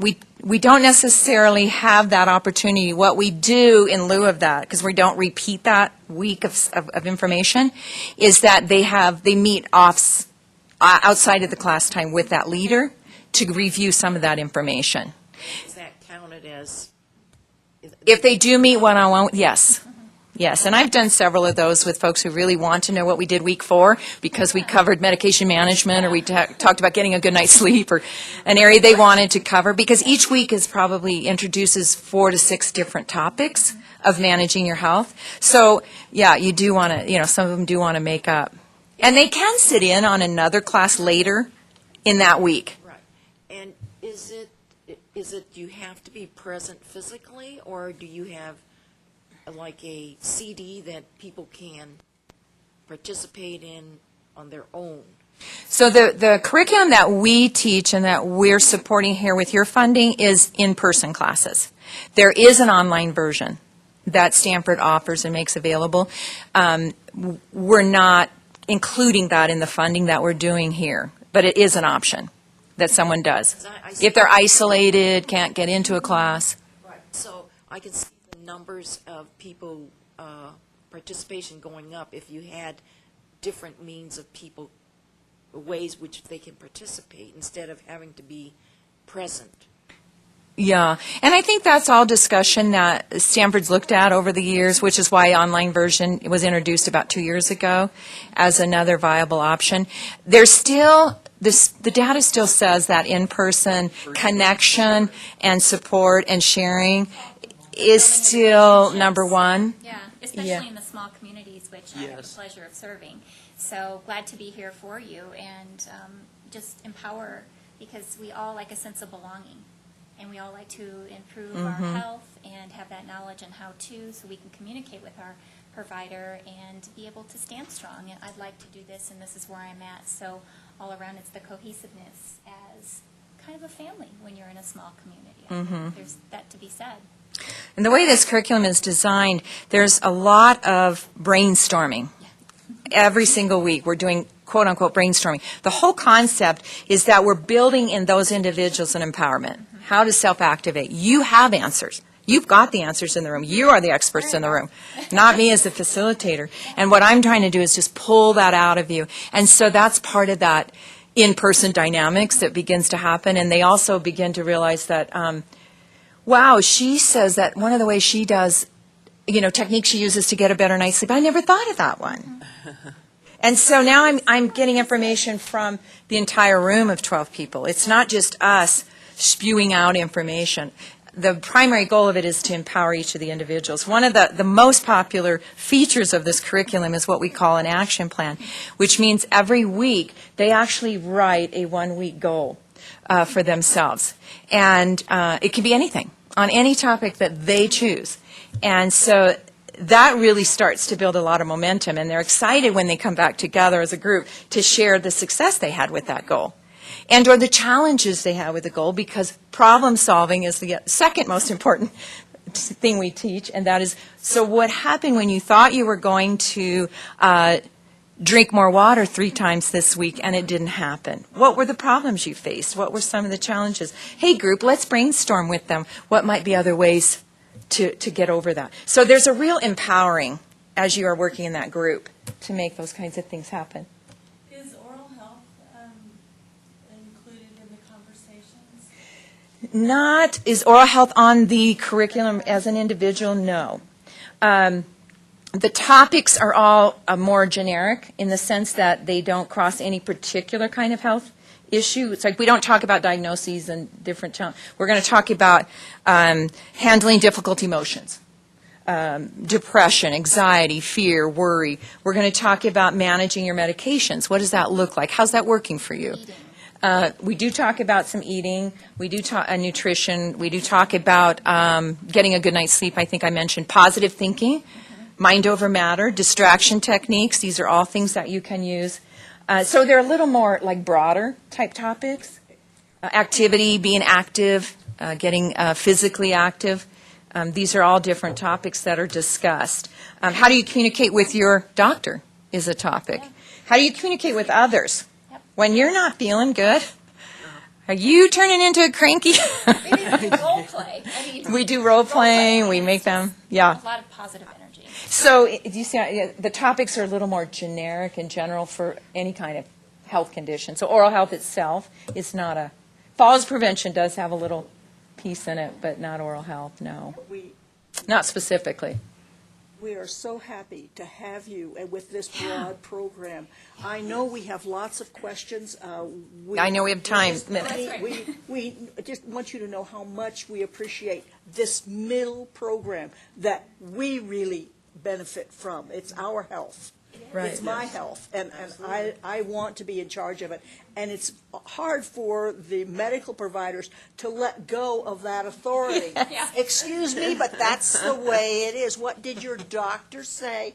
No. What did I say about what I need? That's Exactly. what I really like about your goals. It's my orders, thank you. I'm the one living it. Exactly. So, I completely agree. So I'll just do a brief introduction. Yeah, sorry, go ahead. My name is Tracy Tardick. I am the new program coordinator with COA. I actually am one of the leaders. I came from the UC Health System, and I felt like, as I'm going through my own process in life and, working through stuff, and I needed something fulfilling to me, and this is the model that fulfills me. Having, my grandparents as my parents, and growing up with being involved with the senior citizens and giving time and volunteering, I just love this. So I am so happy to be in your community and be part of it. Thank you, Tracy. And definitely lean on you all, like, okay, I'm going to head this way. So I just want to be at your disposal. Yep. So, thank you so Thank much. you. Thank we you. appreciate your presentation. You and bet. your service. Thank you. Yes. I'd like to briefly interject one thing. Evidence-based health promotion is going to become a bigger and bigger part of the Older Americans Act component.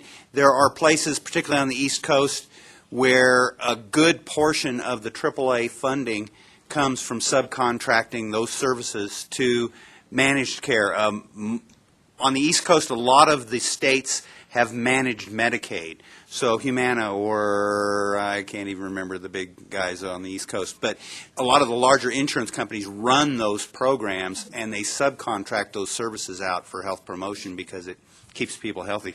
And one fun fact, Dr. Kate Lorig, anybody remember Lorig's Western Wear? Kate Lorig grew up in Colorado Springs. She's the godmother of all these programs at Stanford. So, little fun fact. We'd better be involved. My goodness. Lorig is a name that I think all of us who've lived here for a while, you think about the corner and you think about the Western wear and our healthy lifestyle. Good for her. Okay, thank you for that fun fact. We next have on our program Next Day Access.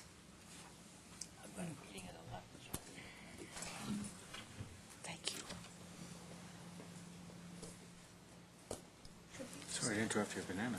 Yeah, well, my banana can wait. I think it should be, woohoo. Good to go. Left, right keys. Hi, everybody. I'm Dave Biner from Next Day Access. We are your local chore provider. Most of what we do is grab bars. We do home accessibility and bathroom safety. The bathroom is far and away the most dangerous room in the house.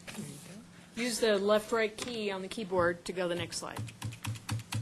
Well, except now you're locked into the, you just click anywhere on the screen. Yep, you could do that too. Oops.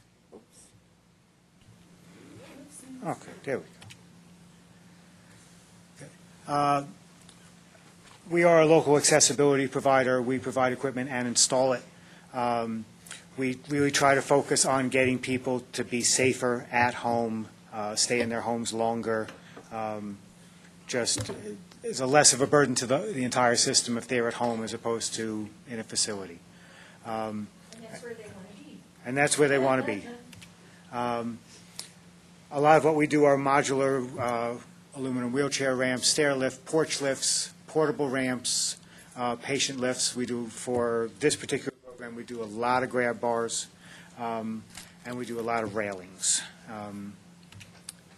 We are an A-plus BBB accredited business, and we also have our age-friendly certification. That was a very nice program to go through. It's kind of like sensitivity training. Absolutely. So we're pretty proud to have that. Aside from AAA funding, we are contractors for the Veterans Administration. We do take private pay. We'll always take people's money from them, no problem. We are vendors for the Department of Vocational Rehabilitation. We have received some funding from Friends of Man and A.V. Hunter Trust. They are a case-by-case. That's not a fund that's available to us. That's generally through the Independent Center. We go and say we have a person who needs something.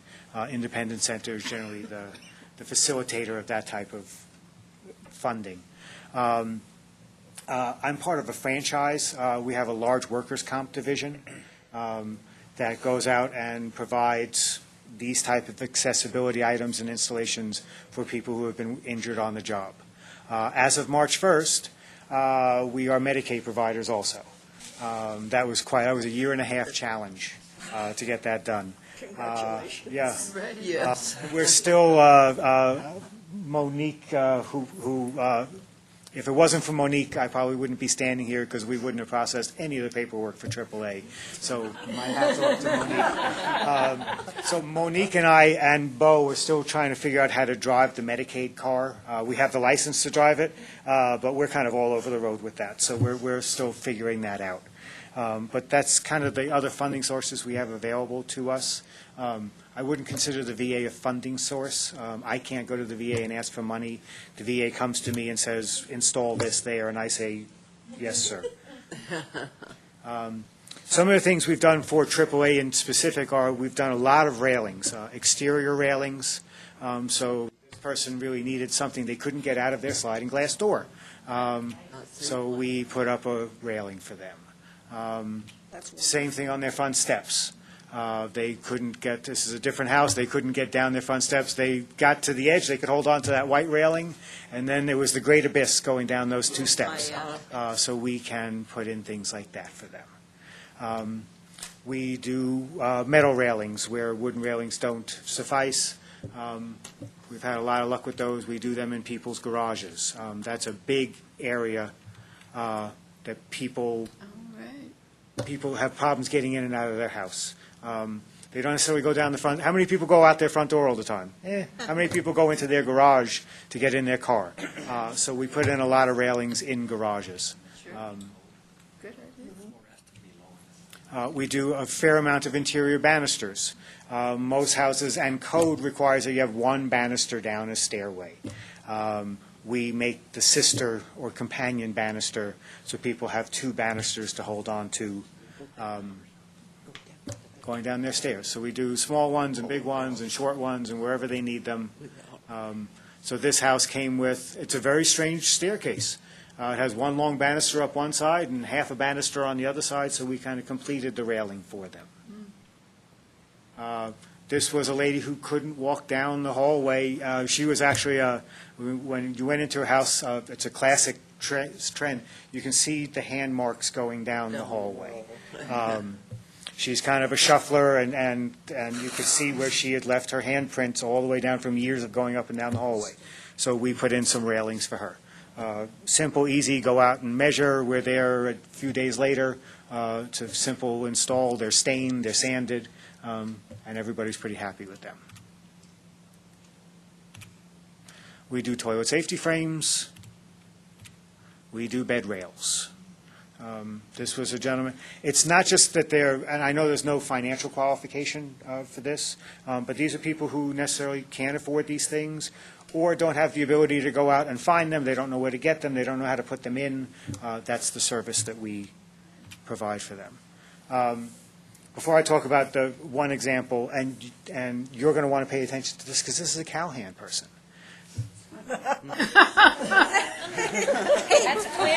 Eastern El Paso County. That's fine. If it's Callahan, it's Clinton. There you go. One thing before I talk about case studies, another case study I want to bring up is that the gentleman who worked for me and me get a lot of hugs.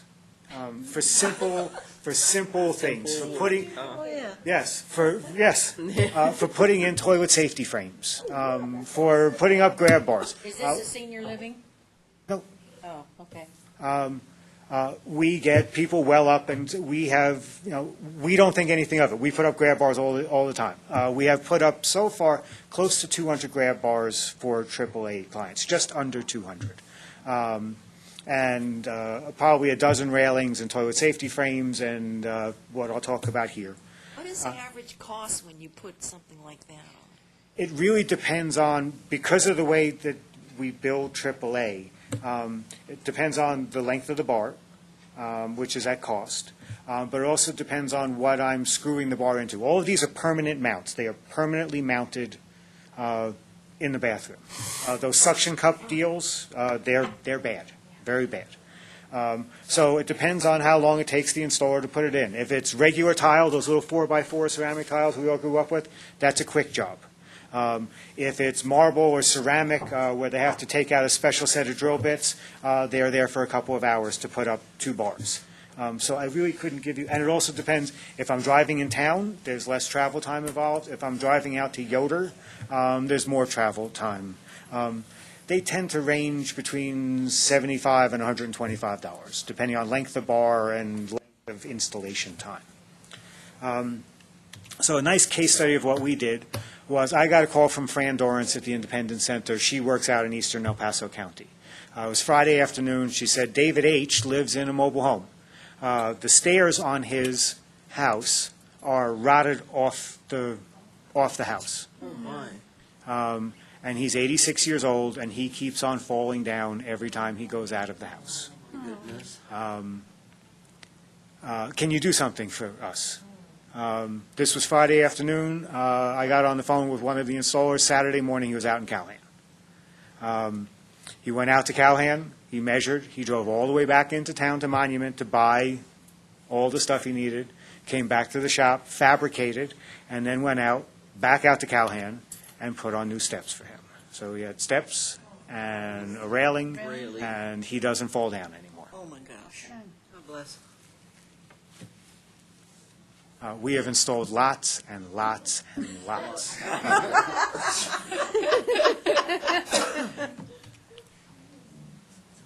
And lots and lots and lots. Everybody probably should use them. They are Actually, the they best, should be least good. expensive way to stay safe at home. Mm-hmm. And it keeps on going. Collins grab bars. No, too early. I know too. You got a particular style here?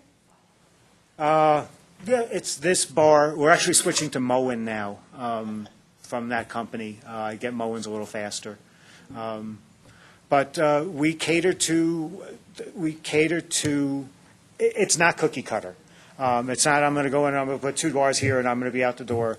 We go in, we talk to the people about what they need. Because you're shorter and you're taller and you're a little older and you're left-handed and you're right-handed. It's all based on what that particular client needs. Kind of observe them when Right. they're getting in. And one of Monique's jobs is Monique calls every client that we do an installation for. She follows up generally a few days or a week later. And invariably, I get very little or no complaints. But invariably they go, can I have more of these? I didn't know that these were this good. The guy took the time to sit and talk to me and explain to why it should be here and not over here and why it should be turned this way. So the overall, for little simple grab bars, the response is pretty happy. What does the future hold? That's up to Joe. Of course. More bars. More bars. That's where you're. That's what the future holds, is more bars. Phyllis wants to go bar hopping. Well, where would you like to go? Well, it's not. Well, it could be Papa Top. That's in That'll Peyton. work. Peyton. We're right now developing, and This program has been very hard to get moving forward. It didn't exist. Holiday Brothers went out of business. It didn't exist for a few years. So we really had to push hard to get this moving forward. And it's been a learning process with getting people to accept it, getting people to know about it, figuring out how to bill for it. When Monique came on, I handed her a stack of assessment forms that were about this thick, and I said, I don't know what to do with this. So, thank you again. We're right now developing a checklist to go into people's homes with, to say, is this a problem, is this a problem, is this a problem? Are your steps secure? Are your banisters secure against the walls? Do you have rugs in the house that you're constantly tripping over? Are there masses of wires plugged into one surge protector? So we're developing that checklist. That will come online soon. We're going to do things like check smoke alarm batteries. We haven't been doing that to this point. And replacing it, and the guy who's there putting in the grab bars carries a step ladder with him, and he goes and replaces the batteries. We want to make sure that everybody's lights work. Because aside from the bathroom falling down, you go into a lot of these seniors' houses and they are dark. So maybe if we can turn on the lights and shed some light on the situation, we can again make them a little safer at home. Our wish list is to be able to provide more services. We do modular aluminum ramps. They're a little pricey. We run into people who really need them. We do tons of these. I have about $25,000 in modular aluminum stock sitting in a warehouse in Colorado Springs. So we can deploy these very, very quickly. We do lots of stair lifts, indoor and outdoor. We see a lot of people who could really use them. They're about $2,700 installed. They're not the end of the world. But again, with the funding and the way the program works, if I did a couple of stair lifts, I'd eat up my budget for the year. Do those come with turbo? That's the mother-in-law version. So it actually shoots them. Not good. Okay. Oh, my goodness. I do have people, when we put them in and they sit down on it and they go up the stairs and they go, does this thing go any faster? Of course. And they are actually federally mandated as to how fast they can move. And I said, well, no, they don't move any faster, but, if you didn't have them falling down the stairs, it's a really quick process. And the other thing is we have a lot of people who have scooters out there, a lot of people who have scooters or wheelchairs or things like that that can't get them anyplace. So we do this kind of service also. We install lifts. So it's another thing that we could include at some point.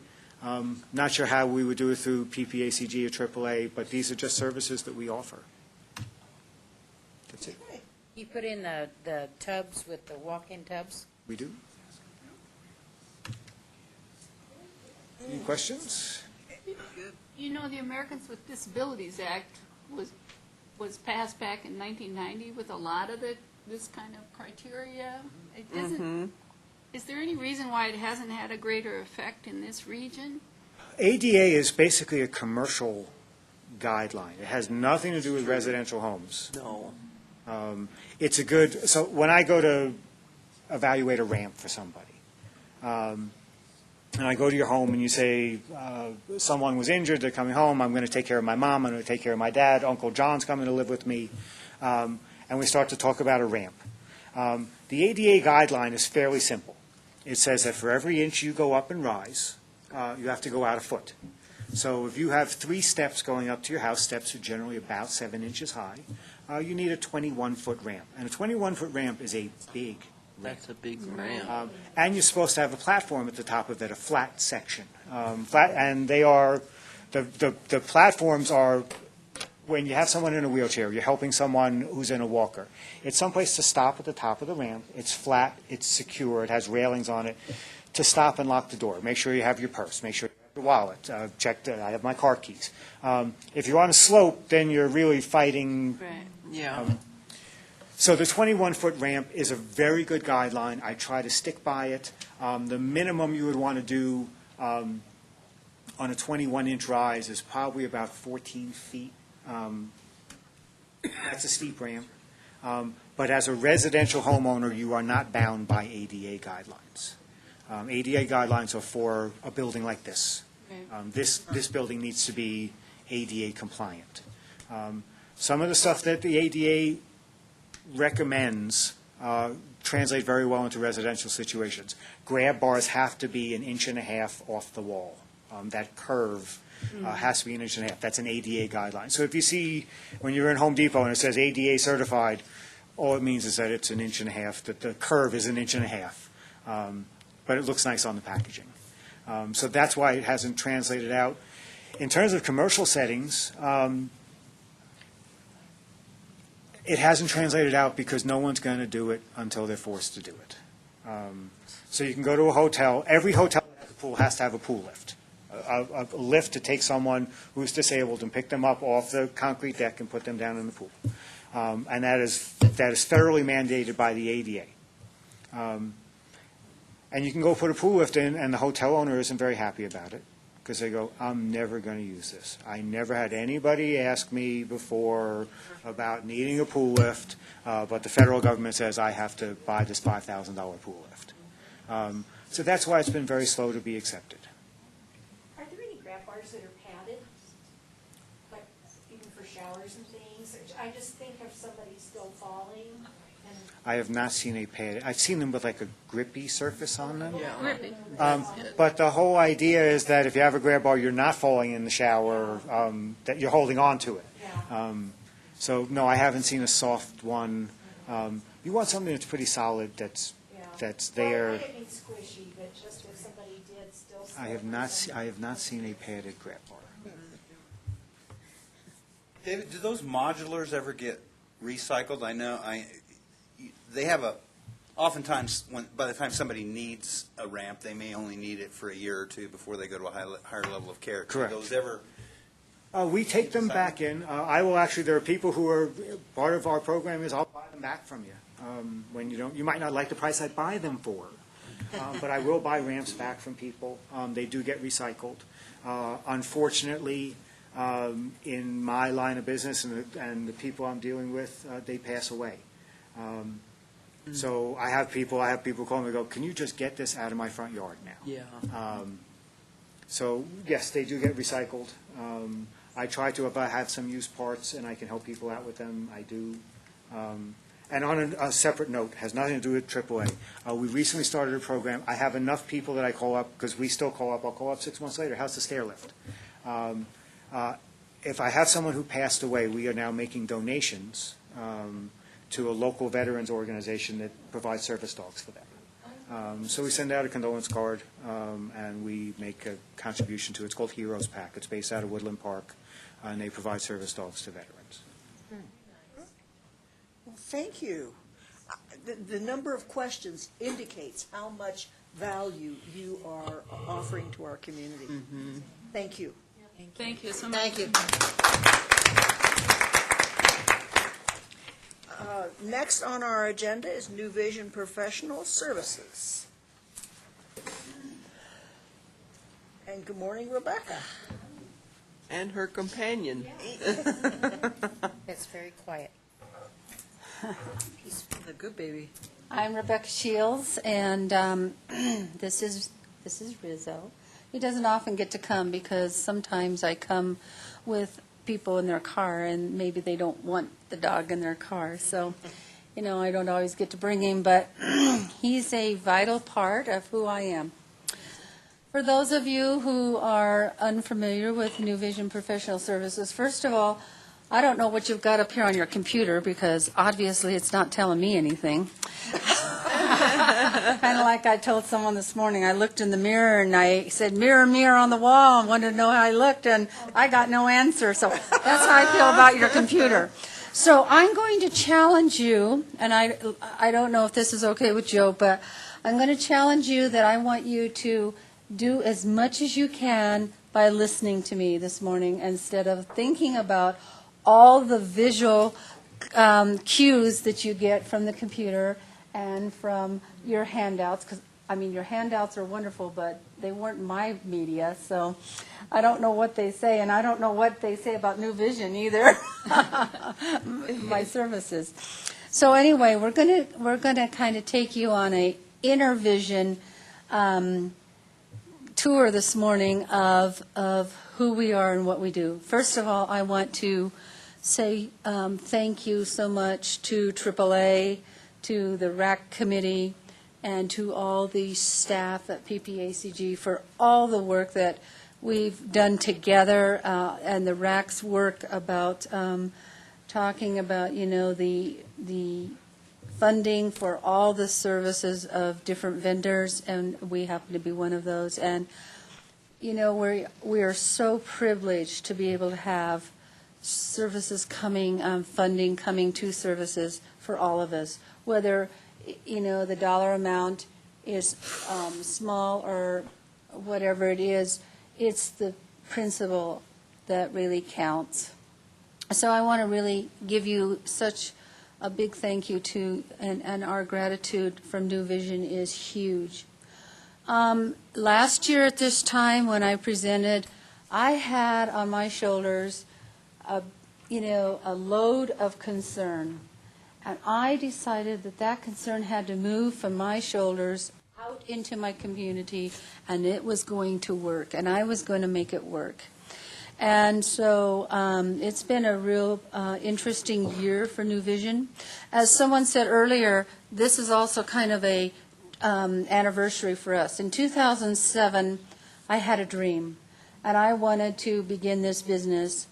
And it all started because I had been involved with another agency for 10 years, and I had supervised a hotline across the state, an 800 number, a crisis line for this agency, and I did it voluntarily.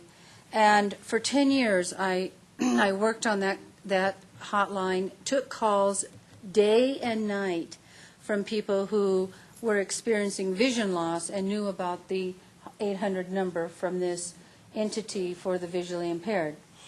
And so I was the main source, and then as I got calls from around the state, I had hundreds of resources that I would refer them to and give them ideas about what they could do in their community to get help. If it wasn't in their community, I tried to connect them with nearby communities that would help them if they were so out there that there was nothing. And there are many places in rural Colorado that don't have any resources for the visually impaired. So after doing that, and then that agency hired a executive director, and she took over. She was, and I'm going to use some terminology here, and as I talk, you'll get the message. But this lady was fully sighted, and she took over being the executive director. And as she took matters into her own hands, she decided that what I was doing wasn't good enough. So she hired a, quote, sighted person to pay them to do what I've been doing. So therefore, I decided, okay, I've done this. I know what I'm doing. I'll start my own business. And so my dream started in my own home at my computer, and I decided to find out how I could start my business and be an LLC and be looked at with good credentials. I had graduated with my graduate degree and in counseling, and I also had an undergraduate degree in human services, and so I felt qualified. I was backed up by one of the professors at UCCS, and he helped me get going. He actually funded my website for several years and helped me to really have some foundation. He works in the business part of the classes at UCCS and the Small Business Bureau. So at that time, and so he worked with classes, and they actually sent out teams of 6 and each semester. And so I had a team of 6 students that I worked with almost for 2 years, every semester. And those students and I would plan about how I could make this business really work, and they were a vital part of what happened in the beginning. One of my first experiences after my business was established and licensed by the state, someone found out about me and called me, and it was actually through a workman's comp program, and also Pinnacle Insurance was involved. And an individual had been injured on the job, and he was fully sighted, healthy. He was not a senior, and he went to work, and he did not live in El Paso County.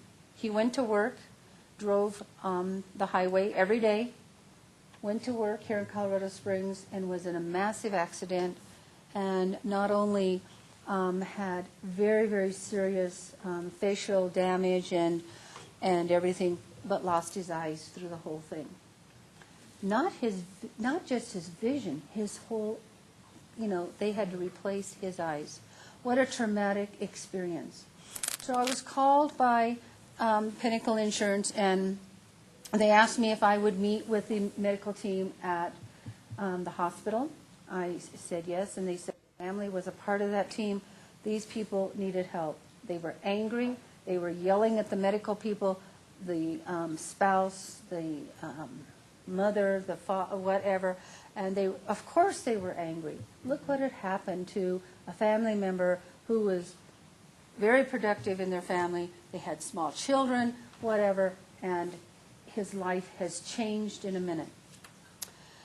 So I went to the hospital and met with a team of 25 other people, and we talked about everything from, he was in intensive care, still covered with bandages, was still in a semi-coma state. They had entered, how they keep them so sedated in that. I'm not one of these medical people like we've just had some of you talking, but anyway, so he really was not aware of what was going on. He was not aware of what had happened to him, but his family was there, and they were so fully aware. It was a very difficult meeting. And I was there to help. They asked me questions. How are we going to tell him? What are we going to say? What do we do now as a family? How do we continue going? The spouse is like, I don't know if I can live with a blind man. What do I do? And she was desperate for answers. So we met, and I, tried to give them as many answers as I could. I worked with the OT, the PT person, with the social worker, and with the family. And they wanted to tell him as soon as, the doctors wanted him to know as soon as they could, tell him what had happened. He had to face it. And so I was a part of that, and we moved on, and we ended up having to tell him. And when they told him, that he wouldn't see, he said, I don't believe you. You are lying to me. I will be able to see. Take the bandages off. And it was, not only a denial, he was angry, he was grieving already, and here he is, not even able to, hardly get up and move around. So life moved on. He spent 5 months in the hospital, and then moved on to, of course, home care. And he had to be in the hospital so long because he had so many injuries, not just, this was only one component of what had happened to him. And then they had to move on and think about home care. But they lived in a very, very remote area. And in fact, if it rained bad enough or snowed, you couldn't hardly get a car in there. You had to have not only four-wheel, but, you got stuck in the mud, no pavement. It was very remote. So anyway, I continued to work with him. But when I went to see him in the hospital shortly before they were going to move him, and I met with him and I tried to reason with him, he's like, you know what? I don't want to hear about what it is to be blind. I want to hear about what they can do to make me see, and you're not telling me that, so you need to leave. And he was very, very angry. And I said to him, when you're ready, I will be here for you, and I will help you, and my business will be ready to serve you.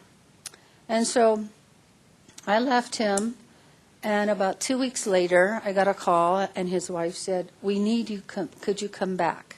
I said, "Of course." So he had not really even remembered what he'd told me. He was so, had a lot of medication in him. I'm sure it was difficult to remember. So I met with him again, and what he said to me, he said, "Rebecca," he said, "I need your help." And he said, "My wife needs my help." And he said, "I'll never forget the sunrise that I saw that morning before it all happened. And what I need from you now is for you to help me know where the next sunrise will be." And I said to him, I said, "We will walk this road together, and you will see a sunrise, and not physically you won't see it, but you will see it emotionally, and your inner vision will take you back to that sunrise, and you will be carried on." Well, many months later, after a lot of work, he is now thriving. His family's thriving. He doesn't live in Colorado anymore. But I got a letter not long ago about how he has been able now to see the sunrise. So New Vision Professional Services has had lots of sunrises as these 10 years have moved me forward. We became acquainted with AAA back in 2011, and was the first time I ever really thought about asking for funding from AAA. And at that time, there was not any available, but I tried to do it. I still didn't have any funding from anyone. The only funding I had was private donations that people made when I worked with them. And then I became, more aware of how to work with other people. So I started doing contracts, private contracts. Actually, that's what that was with Pinnacle. It was a private contract. So then I started being a vendor for Voc Rehab, and I did that for a while, as the gentleman just said before. And so I worked with Voc Rehab. And then I moved on and decided that I would try other avenues of how to get funding. I still didn't have funding from AAA, and 2012. And then I was called to do a contract with Department of Human Services, and it was in the Child Welfare Division. And it was for a lady who was really struggling and was losing her vision due to a chronic condition that causes vision loss. And actually, she'd had it all her life, but it was getting worse. And she was losing her vision very quickly, and also she was in a very serious domestic violence relationship. And she had 5 children, and she was like about 28 years old. 5 children, the ages of 1 year to about 8 or 9, maybe. And so I was called in by Department of Human, called and asked if I would work with this person. And a social worker actually heard about me and knew me from a different resource. So they called, and I met with Department of Human Services and with the social worker, and we established a contract. And I started working with them. And we worked for 2.5 years with this lady, trying to rehabilitate her to the way where she could parent, as she, dealt with, as the lady said earlier, chronic pain because of her disease, and also vision loss. And also she suffered very badly depression, and it was chronic. It was a lot. Well, unfortunately, it didn't work, and she couldn't parent the children. The children were totally out of control. The domestic violence situation didn't help. The spouse ended up it did leave. That was a good thing. But then there was a battle over children, over custody, and we went to court. We had lots of court dates, and so I was there with her through the whole thing, and New Vision really provided services constantly for this lady. And Department of Human Services was pretty grateful because their caseworkers didn't know how to deal with what she was dealing with in her life. That contract finished, and I applied with AAA, and we moved forward, and we began our first contract with them. And since that time, here we are 4 or 5 years later, and we've had a lot of challenges, but we've had some wonderful accomplishments. And I don't know how many of you ever have thought about what it'd be like if your world changed in just a minute. And if you couldn't do what you do now with your vision, and you thought about how you would do that elsewhere. I mean, how would you do it? You know, how did you get here this morning? You drove yourself here. You know, how did you get yourself ready? Well, of course, you looked at what you were doing. You know, you're looking at your phone. You're reading your agenda. I'm serious. What would you do if you couldn't even look at your watch and know what time it is? How would you feel? You would feel so out of control. You would feel so angry, and you would feel like you had no purpose. And so this is what happens to people especially when it happens suddenly. And as it happens progressively, they still go through those same stages. So, Rebecca, this is Lisa. I have a quick question. yes.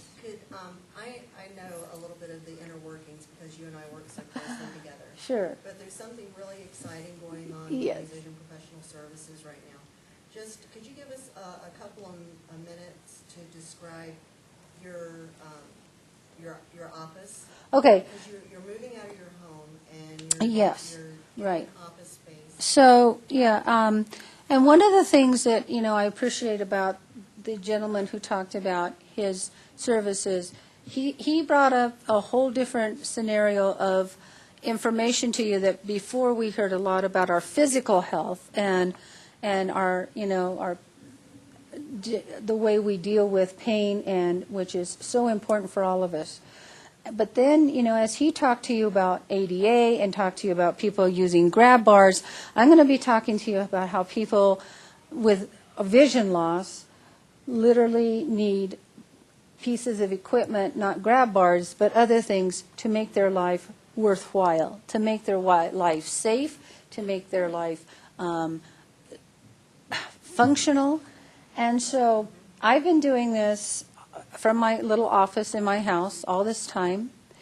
I have had a church who donated a room to me for the last 10 years, and I've been meeting in this small room with groups. I've formed groups and individuals, teaching them functional life skills, teaching them technology, teaching Braille, and but it's only, we could only get into this one room one day a week.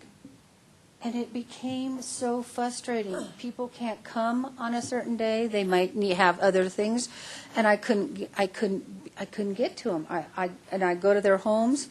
One of the biggest challenges is transportation. For you folks out in Callahan and Woodland Park, I'd love to get services to you. But transportation is a huge, huge challenge, getting there. I have 3 other employees who work for New Vision. I have an administrative assistant. I have a teacher who teaches our Acts of Daily Living and helps with Braille. And also, I have a licensed orientation and mobility instructor. And for those of you who are unfamiliar with that term, that means teaching individuals how to travel safely, either in their own environment or outside into the community with a white cane, or perhaps they later decide to get a dog. And so when people can't even go out their front door because they've lost vision or are losing vision and have no way of, knowing where they're going, that training with a white cane is so essential. So A year ago, I thought about getting my own office, and I talked to Lisa a little bit about it. And I'm a real thinker. I don't act, quickly. So I started looking in the community for this one spot that would meet the needs of my business. I visited lots of different buildings. I talked to lots of different people who have buildings for rent. And I would go on a bus, never been there before, and go into this building and have someone show me around. And Rizzo and I would wander around and ask questions. Oh my, some of them were really interesting. And I decided none of them worked. And I was a little discouraged. And then in January, I happened to be talking to a colleague who is actually over in Gulf Acres. And he has an optical shop there, and his business has been there for many years, and he helps people with magnification and helps them to get glasses or whatever as they have vision loss. And so he and I were visiting, and he said, you know what, there's a space available over here, and he said, you should look into it. I said, really? He says, yeah, come on, let's look, you got to find out about this. And I was kind of reserved, and I'm like, okay. And so I found out the landlord's name. Well, I go home, and I really think about it, and I looked it up, and okay. So I called the landlord. He said, yeah, I'll talk to you about it. Where do you want to meet? I said, okay, at the senior center. Not far from there, a hop, skip, and a jump from the senior center. So we met at the senior center, and we sat at a little table, and we talked about it. And he said it was available. I was ecstatic, or whatever the word is. I just can't tell you how it felt. I said, this is going to work. I will make this work somehow. So here we are today, and it has worked. We are moving in. We have got our furnishings. We are ready. Our clients are like, when do we come? How do we do this? And they're all excited. We will be able to meet with clients whenever we want, 5 days a week, or whatever it takes. And we'll be going to their homes still, but then they can come to our office, and we have set up a kitchen where they'll be learning cooking and learning to manage, how they can organize their kitchen. They'll be learning skills of what is nutritious besides putting a TV dinner in the microwave. There's a lot more nutritious ways to eat. So they'll be learning how to make a salad, how to put that fruit together and know what they're doing without seeing. Well, I'm hoping that by June 15th we'll be able to really have a group come in and be ready. So we are, that's been one of our biggest accomplishments this year. And having the teacher, the teacher come in, and that I have the subcontractor she has a master's in education, and so she's also blind, an excellent person to teach. And so we will be, doing classes. The other lady talked about classes, and classes are really important. Technology is one of the things that, especially our older folks, they don't know much about technology. I mean, shoot, I don't. I'm barely a senior, but I don't know as much as I should. But my seniors who are, 75, 80, 85 years old are saying to me, Rebecca, I want to use this computer. What do I do? What do I do? I want to use this iPad. I want to do this. And I'm like, okay. So getting to them and providing a class and having that socialization with other folks who know how to do it. Using a cell phone is such a challenge for people. They don't want to use them because they don't know how. So we'll be able to provide that class. We'll be providing Braille and, learning how to not only Braille your own work, but then later if you choose to use a, quote, note taker, which is a high-tech piece of equipment, and then hook it up to what we call a Braille embosser and print out Braille, what you've put into the computer, I want people to know that that's available, and how you do that is amazing. So we are very excited. We have had some serious challenges of, transportation. We have challenges of getting seniors out of their home. They're frightened to get out of their home. They get comfortable. We have no funding for young people. Oh, well, let me backtrack. I'm like the gentleman. I want to commend him for what he said about getting the paperwork for doing the Medicaid. Oh, my golly. And so New Vision is a PASA provider through Medicaid, HCBS, and it was huge. I mean, I was a provider before we had to redo everything, but you had to re-qualify, and oh, my word, did they put you through the ringer, right? Is that right? And so it was huge. But I made it, and I didn't tell the state on my application that I was visually impaired. So when they came to do my state audit, and they call me and they want to come, and I said, they don't want you to know I'm coming, right? Well, I don't answer my door unless I know who's there, okay? And I teach my clients the same thing. It sounds silly? No, it really doesn't, because in this day and age, you don't know who's there.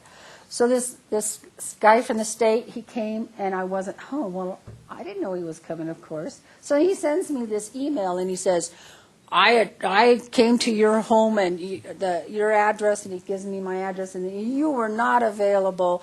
I need you to be available and send me an email. Well, okay. So we set up a date. So he comes. He didn't know I didn't see. And so he comes, and I had all my books, where I knew right where they were. Everything's marked in Braille, everything, but it's in print, but I have my Braille tabs. So he comes in, I get to the door, and he goes, oh, I'm looking for Rebecca. And I said, I'm Rebecca. And he goes, oh, you are Rebecca? I said, uh-huh. I said, come on in. So he comes in, and he says, oh, I need to see your business. I said, oh, sure, right here. So I lead him.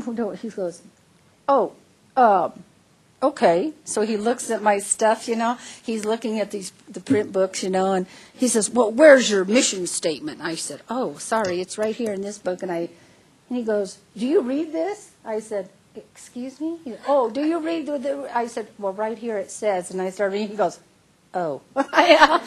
And so he was there about 10 minutes. He stands up and he goes, I think everything's just fine. I said, well, thank you. And, I was like, whoa. I mean, I was shaking in my boots. I was so scared of this guy coming. I didn't know what he was going to tell me, that he was going to close my doors or what. It was really scary. I get on the computer and I email my people and I said, I did it. Oh, that's just fantastic. I want to ask you if you'll allow me to, if Jill wants. If you have some closing remarks, we'd like to hear them, but we're running out of time. I know you are. I just deeply apologize. I know, because I didn't get, but I asked my client, Linda, to come today, and the reason I asked her to come is because I want my clients to experience what happens from the top down, and you're at the top, and I want them to know, it's not just me that it happens, and I do everything I can to help them, but I want them to know that there's such wonderful people like you folks and PPACG staff that where I get my support. And so Linda came to me almost a year ago, and she called, and losing vision very, very quickly, and she's already okayed it for me to explain, but she was losing vision very, very fast and was desperate for help. She was finding it very difficult to get from 1 minute to the next and coping. And so Linda, we talked, and we set up some classes. She has been, talk about attendance, and this is what, the lady said about the 6 weeks attendance. Linda has been so faithful to come to Braille class, to support group, to the technology part of things, to the orientation and mobility with a white cane.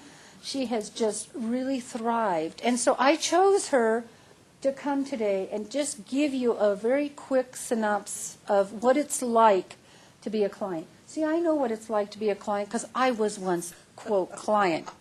I was an angry 18-year-old who thought the world was just okay and I was going to manage it. And then I found out what the real world was like when I had to be in it and didn't see. And so therefore, I know what it's like to find yourself in a situation where you all of a sudden have this, world about you that you can't control. And so Linda's in control now, and she's ready, but she's going to tell you. Can she tell you as a client what it's like? I think you would like to hear. I have very short words because this has been very difficult for me the first time that I've ever given a Linda, talk. excuse me, yes, would you come up to the, there's a microphone. There's a microphone. And that way, I Oh. know, isn't that interesting? Okay. Thank you. Okay.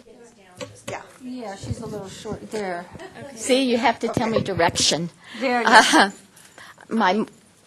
My comments will be short because it's the first time that I've ever given a talk without a note or two. And so it's very challenging for me. I have my sweet granddaughter who is worried about Grandma. I have a wonderful supportive family, but they got too supportive. They were helping me with everything, and that was another reason I had said I have to find out how to do things. I know people who have gone blind, and they do things differently. So that's when we found this through a low vision specialist, and he was the one that gave us her number. But I want to tell you, my name is Linda Masker.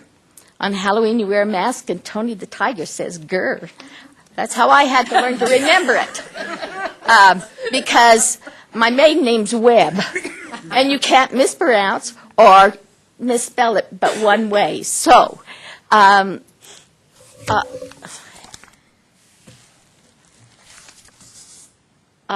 am here to represent and to share my feelings and experiences with New Visions Professional Services, with Rebecca Shields and her teachers.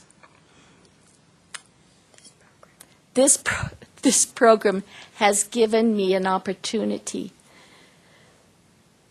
to gain confidence, a lot of it, even though I'm still afraid about a lot of things, to have courage, to gain strength, security, new life skills, education, and to learn to read and write. My grandsons who are scouters think it's so neat that I'm learning another language that they could check off in their scout books. There you go. So I get to kind of give them a share. It is becoming visually impaired. Becoming visually impaired is not something that I planned for or even could get prepared for. So that's why I called her and came. And at the time, I was very depressed. And I needed to take depression medication. I just became fearful of going out, of doing anything. And my husband and I have always enjoyed going together, doing things. But everything was frightening to me. Public bathrooms and department stores, all this was frightening to me. But so I stayed home. I sat in my chair, vegged, and gained weight, and became more depressed.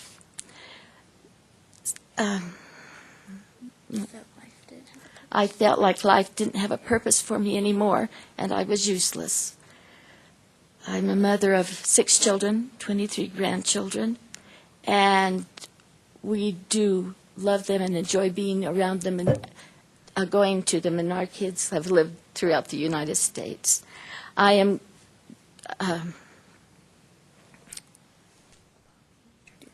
upon being introduced to New Visions, I'm so nervous. I forget what I want to say. This is why she's my prompter. Okay. I found that I was not limited in anything that I did. It just has been such a wonderful thing for me to find people who are loving and helpful and give me an understanding of how I can do things. Same things that I've always done, but in a different way. Or relearn how to do. Cutting an apple was a dilly for me. I had more cut fingers than you can understand until they figured it out for me. So it's been a very grateful and wonderful experience for me. You've been taught to. I have been taught to walk with a cane and to leave my home world, to go out in the world, to walk up and down my street, around my corner, to the park, to experience downtown, and how to walk when the lights, and they have no signals that I can hear or see, so that I feel very confident of going out. Yes, I'm a little more insecure. I'm very cautious, but I have a freedom, and I can go.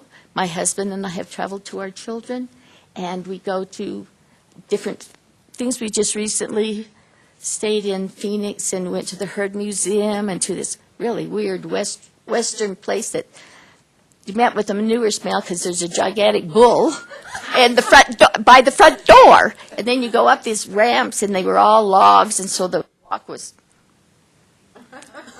very interesting. And you went around in a circle, and down at the bottom was a band and the floor to dance in. But, I would not have done that without New Visions. I'm very grateful for each of them, for the opportunity to share with you my experiences with New Visions Professional Services. It has been a blessing in my life. I'm so grateful, and it has truly given me a lease on life that I know I can do anything I think about doing. I have learned how to knit. I'm a knitter. I have learned how to knit without sight. Not perfectly yet, but I will be. And to read with Braille books and just continue forward. Thank you very much. Thank you.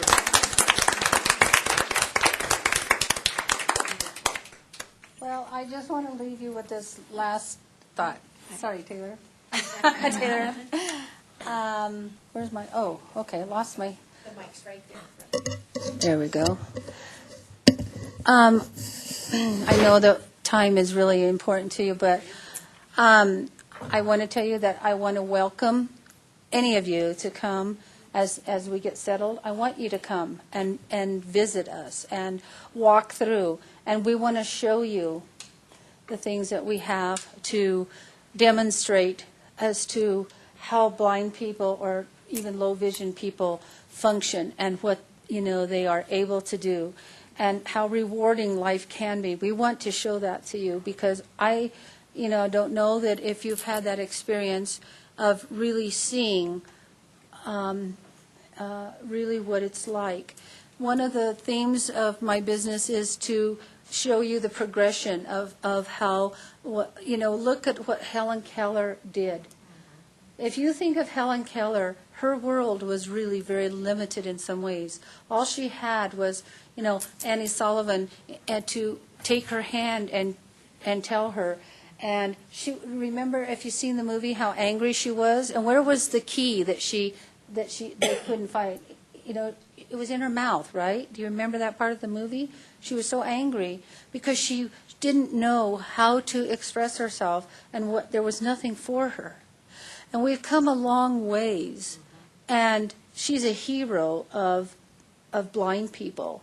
And if you don't know who Louis Braille is, I challenge you to come and see what our office will show you, who Louis Braille was and what he did for millions of people, years, generations after him.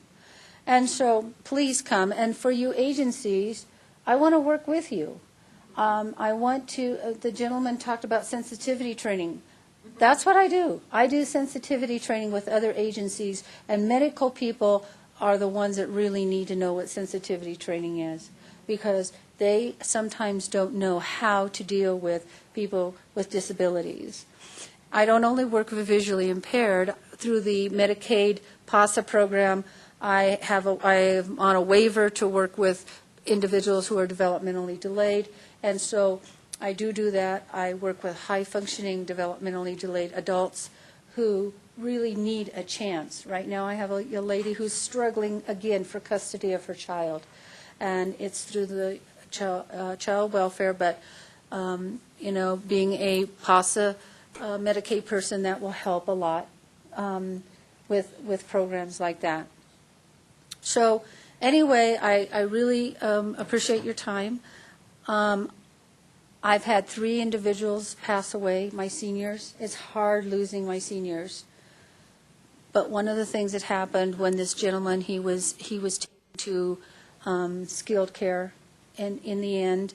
And I went to see him as he was failing, and he could still talk, but he really was failing. And I went to see him, and I sat with him, and I told him how, he was once a professor studying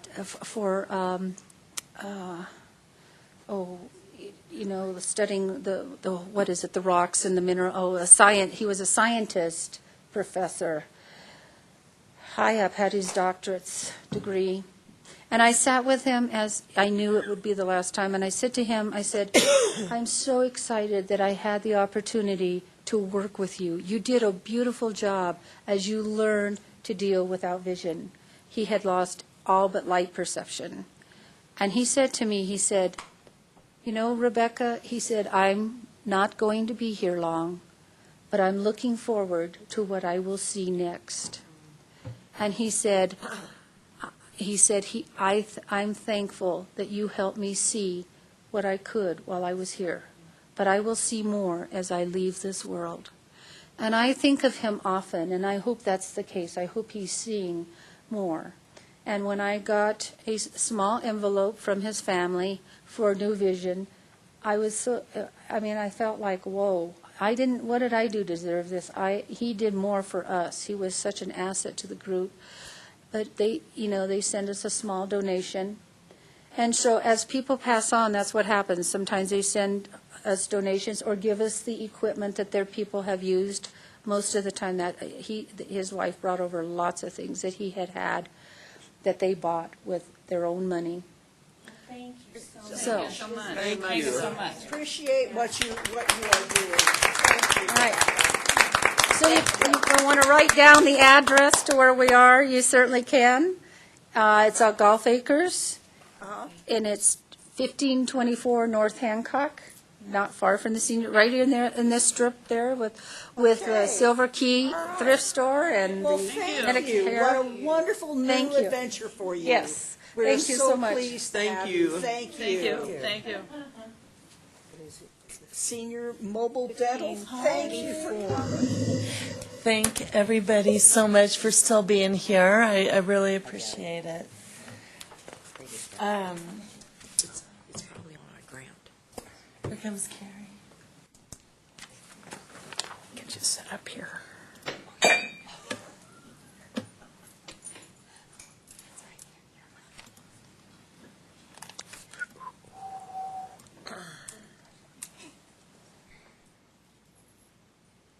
Look at this. Look at this. So now, to advance, just hit this right arrow. If you want to go back, hit the left arrow. Okay, thank you. All right, so I'll try and keep this as brief as possible. I just have so much information to share with you guys, so let's see how fast I can do this. Well, thank you. We appreciate your flexibility. Okay, Carrie. Okay, So, working with the Pikes Peak Area Council of Governments over the past 5 years has allowed us to provide the much-needed dental care to all the seniors who had no access to care. I know this picture isn't very clear up here, but it is disturbing. Is it clear enough? In my eyes. So, these are the people that we're taking care of, and these are the people you are supporting. You're helping us take care of that. And so, good oral health is taken for granted, being able to eat. One of our patients that we restored her mouth, right after that appointment, she could not wait to go to lunch with her family to eat a BLT. Who would have even thought a BLT was the top of her list? It's just stuff that we don't even really think about and take for granted. And it had been years since she had been able to eat anything like that. Social interactions. It is a very true issue that we deal with, whether they are embarrassed of how their mouth is, or the pain that they are in. We had, in Teller County, we had a beautiful lady who was a model in California. And she had lost her upper denture and did not leave her apartment for years. And because she was so self-conscious. And they were having to bring meals to her, to where she lived, and being able to give her smile back and her teeth back allowed her to come back into society. And then, this is the biggest issue. Medications and medical care and chronic disease management is the number one reason why we are dealing with people in this condition. Wow. And that's why I asked, they're gone. They're gone, yes. Oh. That was a big thing. This is the number one reason. And that's why the medical community can no longer look and separate the mouth from the rest of the body. And you saw that as a clear example from Stanford. And this is what I'm fighting against. This is what we're dealing with. And we are dealing with these people so far behind the curve. But if we get the health care and medical community on board, I don't have to deal with that situation. I can deal with it before it gets that bad. The whole head is detached from the rest of the body. It is. And this is the prime example. And this is chronic disease management. Your diabetes is uncontrolled with a mouth like that. So as you can see, I'm very passionate about that. And I'm just so bummed, and I will, have a face-to-face meeting with them, because these people that they're educating for self-management, I know their mouth is a big question You are have having to deal presented with. so many very vibrant opportunities for us, so we get it, and Yes. that's why we're so happy to fund you. So thank you for bringing your pictures. Let's go through and make a face-to-face appointment and whatever Yes. we need to do to help that, because I was also distressed. Yes. Personally. I mean, you didn't ask for that little personal opinion, Thank but you. I am. Go ahead. So now, this is what I've been dealing with on the all-adult population on the medical side. Now, what you guys have done for us, I knew that there was a big gap in care for our vets. Mm-hmm. And I had no idea. I knew it was big, but I didn't know how big. And Lisa knows. Oh gosh, Lisa's not even here either. So Lisa knows how worried I was when we were getting that additional funding, for the program development. As that time kept getting closer and closer, because we have to be done by end of June. How am I going to spend this amazing money that you guys allotted to us? A month and a half. It's mind-blowing. With Erica, our amazing community outreach coordinator, she helped us get this information to the vets, that we had this money available. And, I mean, as soon as that money was released, we started seeing people and creating these treatment plans.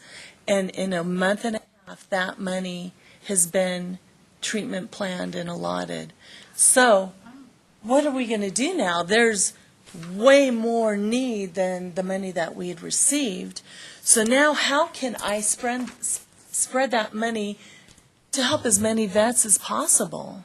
And so what we did is we followed guidelines that the state has already developed. So for Medicaid, they allow each Medicaid person $1,000 for the year. And so because the care that they needed with extractions and denture or partial dentures, far exceeds that. I mean, I could blow through the $68,000 on only a handful of people. So being a good steward and trying to take care of as many people as possible, we followed Medicaid guidelines and allowed each person to receive $1,000 worth of care. Mm-hmm. And I hope that is agreeable for you guys, and if we need to discuss how we've decided this, I am completely open to discussion. I've also included from our other grants suggested donated co-pays. I feel very strongly about, like example, the Medicaid situation. It doesn't cost any of the people to receive that care, so they don't value it. And so I feel that having a little bit of financial skin in the game makes them value the services that they receive. So, a $10 to have a tooth extracted or filled is what we offer or, suggest. $60 for a partial denture or $80. And all these vets had no problem with this at all. They were so grateful to be able to receive that because they had been quoted $3,000 for a denture. So these little donated amounts that we have suggested for them has been very agreeable and well received, which then also helps us spread that money to more people. So, okay, good. I am going pretty quickly. So that's, the impact that you guys have helped us make the case for the vets and for all the seniors, but also for that great need and demand that we've encountered with this has given me the base to get more funding in different areas, because I know that we can't completely rely on this organization to support our vets. So it's given me a great base to get more funding opportunities. And so then the other things that we've been doing, so we've moved into the senior center complex and have met with the New Vision. And so it's just an excellent complex. We moved there in October, and it has really been a wonderful central place for us to see people. We also are part of a Lazy Boy donation program where we have received Lazy Boy. I applied for Lazy Boys to give to our patients who don't have something nice like that. These are $1,500 rockers, and they're the electric ones and just amazing. So it's been really fun to spread something nice, to these people who don't have that who have the money to afford something nice like that too. So we do have some extra recliners. So if there's anybody that that would really appreciate and could really benefit, please let me know, and we would love to be able to donate that to them. We also have been, nationally recognized over the years. This is our 10-year anniversary. And next month, I get to present to the National Dental Hygiene Association. So I like this kind of crowd much better. So God help me, you guys. Send prayers my way to send. Yeah, hygienists are good that way. So, that's going to be another big thing. And So what is your client base now? I mean, how many people have you served? oh, I think it's been about 1,500 over the years. Excuse me, ma'am. I've been doing the same thing this morning. It's dry. But I can get those numbers. Okay. But are you mean a with our grant? Are you a referral base? Yeah. I mean, we serve all people, all ages. Anybody who needs help with their dental care, because most people can't afford it, we will help. So. Are you, I know I probably read the grant, but I can't remember because there were so many. But do you have a mobile unit, or do you have, or do you go to people's homes, or? And I was going to, because I know that this is a pretty new committee, and I was going to give a little bit more background. So, when I first started this program, it was because of the seniors in nursing homes. They were tucked away and couldn't get to the dental office. So it was much easier for me to go to them.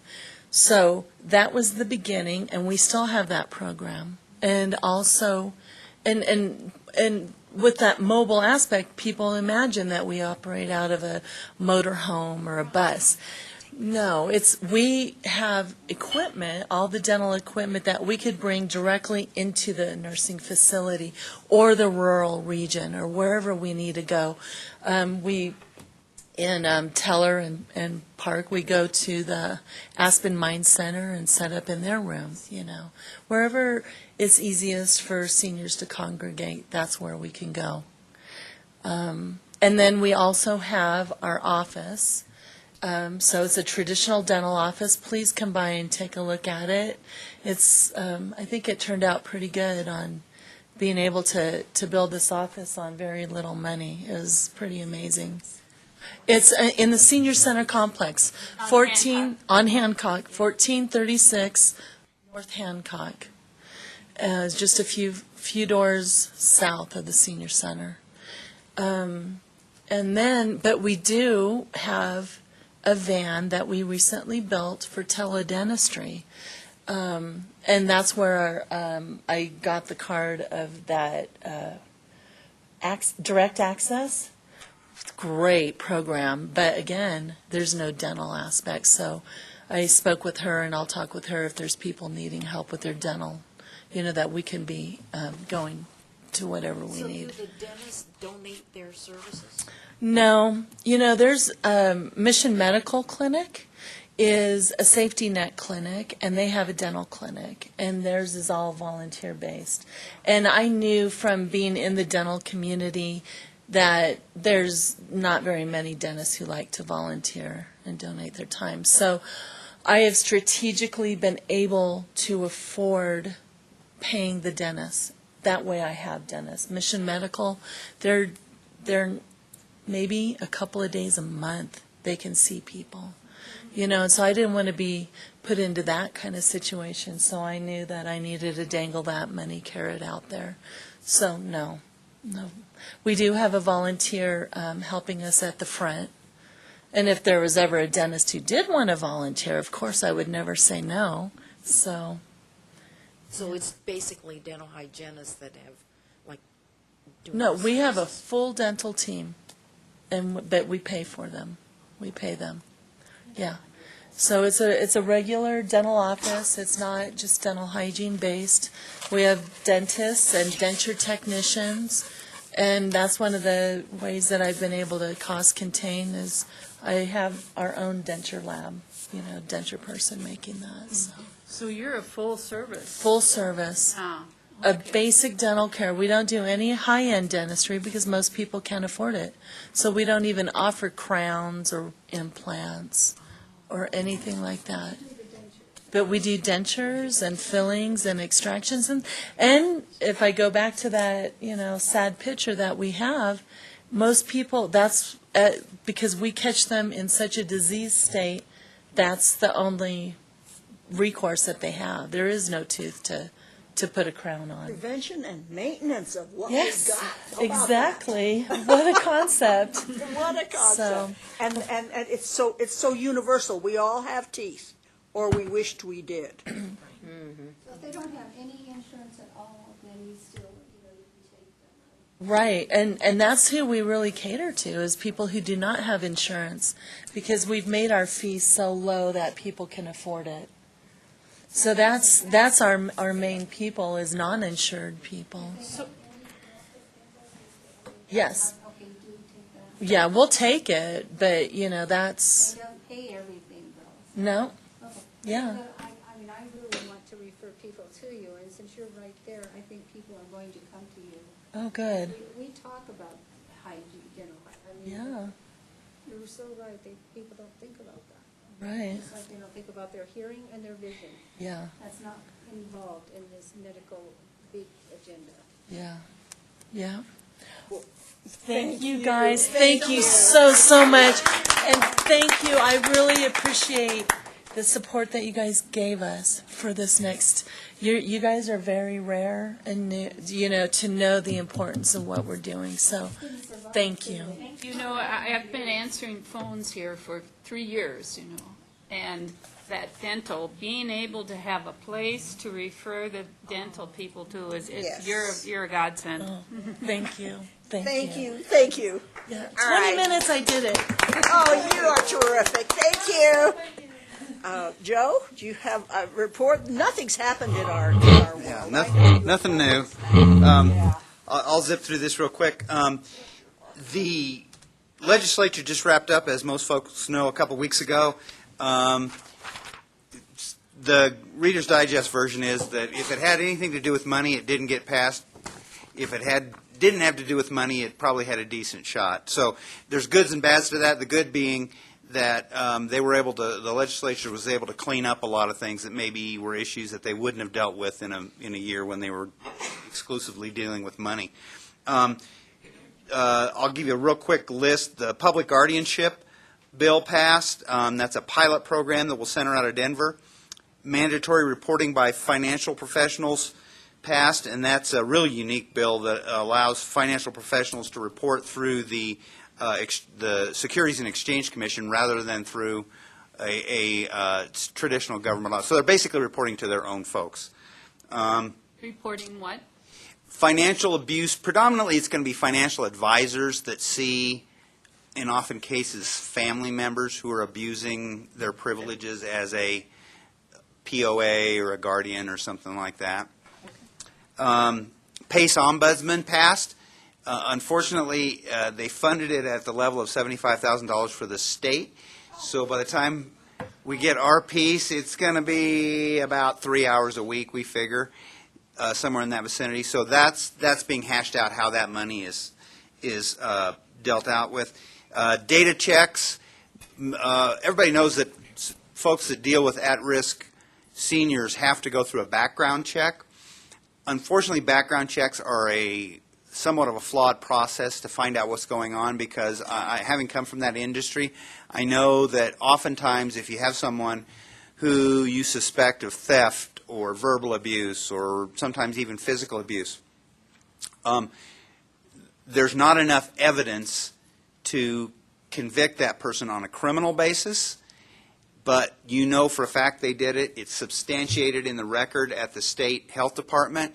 And so this allows or requires folks to check the state database before they hire somebody. Because oftentimes what a company will do is they'll just fire somebody. As long as they're out your door, you don't care about them anymore. And in this case, it allows a central place where you can check and find out, are there substantiated findings regarding that individual that did not bring criminal prosecution? Or oftentimes, it's no different than if you're going 100 miles an hour in a 50-mile-an-hour zone. You may plead that down to a broken taillight, when in reality it was much more serious than that. So it's a safety check system. That won't even be in place probably for about a year and a half. It takes quite a while to put that in place. And then there's a study that I think I talked about this before that will be focused in El Paso County and Teller County in specific, that will be looking at technological ways for folks with disabilities to access transportation. More than likely apps. They'll be looking at apps that you can use to access existing transportation routes. I wanted to give you an update on the PPACG Executive Director search. That group has met 3 times. The decision was made to hire an executive recruitment firm as opposed to look at the existing pool of applicants. So an RFP will be issued tomorrow for that. Long story short, they hope to have that RFP finalized by the end of June and start that process. We're probably looking at early to mid-fall before we have a director in place. Call center, it's close to moving into their new location. They've started a strategic planning process to kind of look at where does that go long-term. What's that place look like long-term? And so there's an outside person that's been hired by Mountain Metro to do that process. I'm not going to talk a whole lot about the president's budget other than the fact that the Older Americans Act programs seem to have been not targeted. The one exception to that would be the SHIP programming, which was recommended for total elimination. We doubt that that's going to happen by the time it gets back to the congressional level, but for those of you that have a way to influence that, that's an important one. Wow. The ENT Education Series just wrapped up Tuesday night with the last class. It was tremendous. We had an incredible response. We had close to 60 RSVPs for most of those classes. B was integrally involved in helping set that up and run it, and just it was over the top in terms of the success that we expected.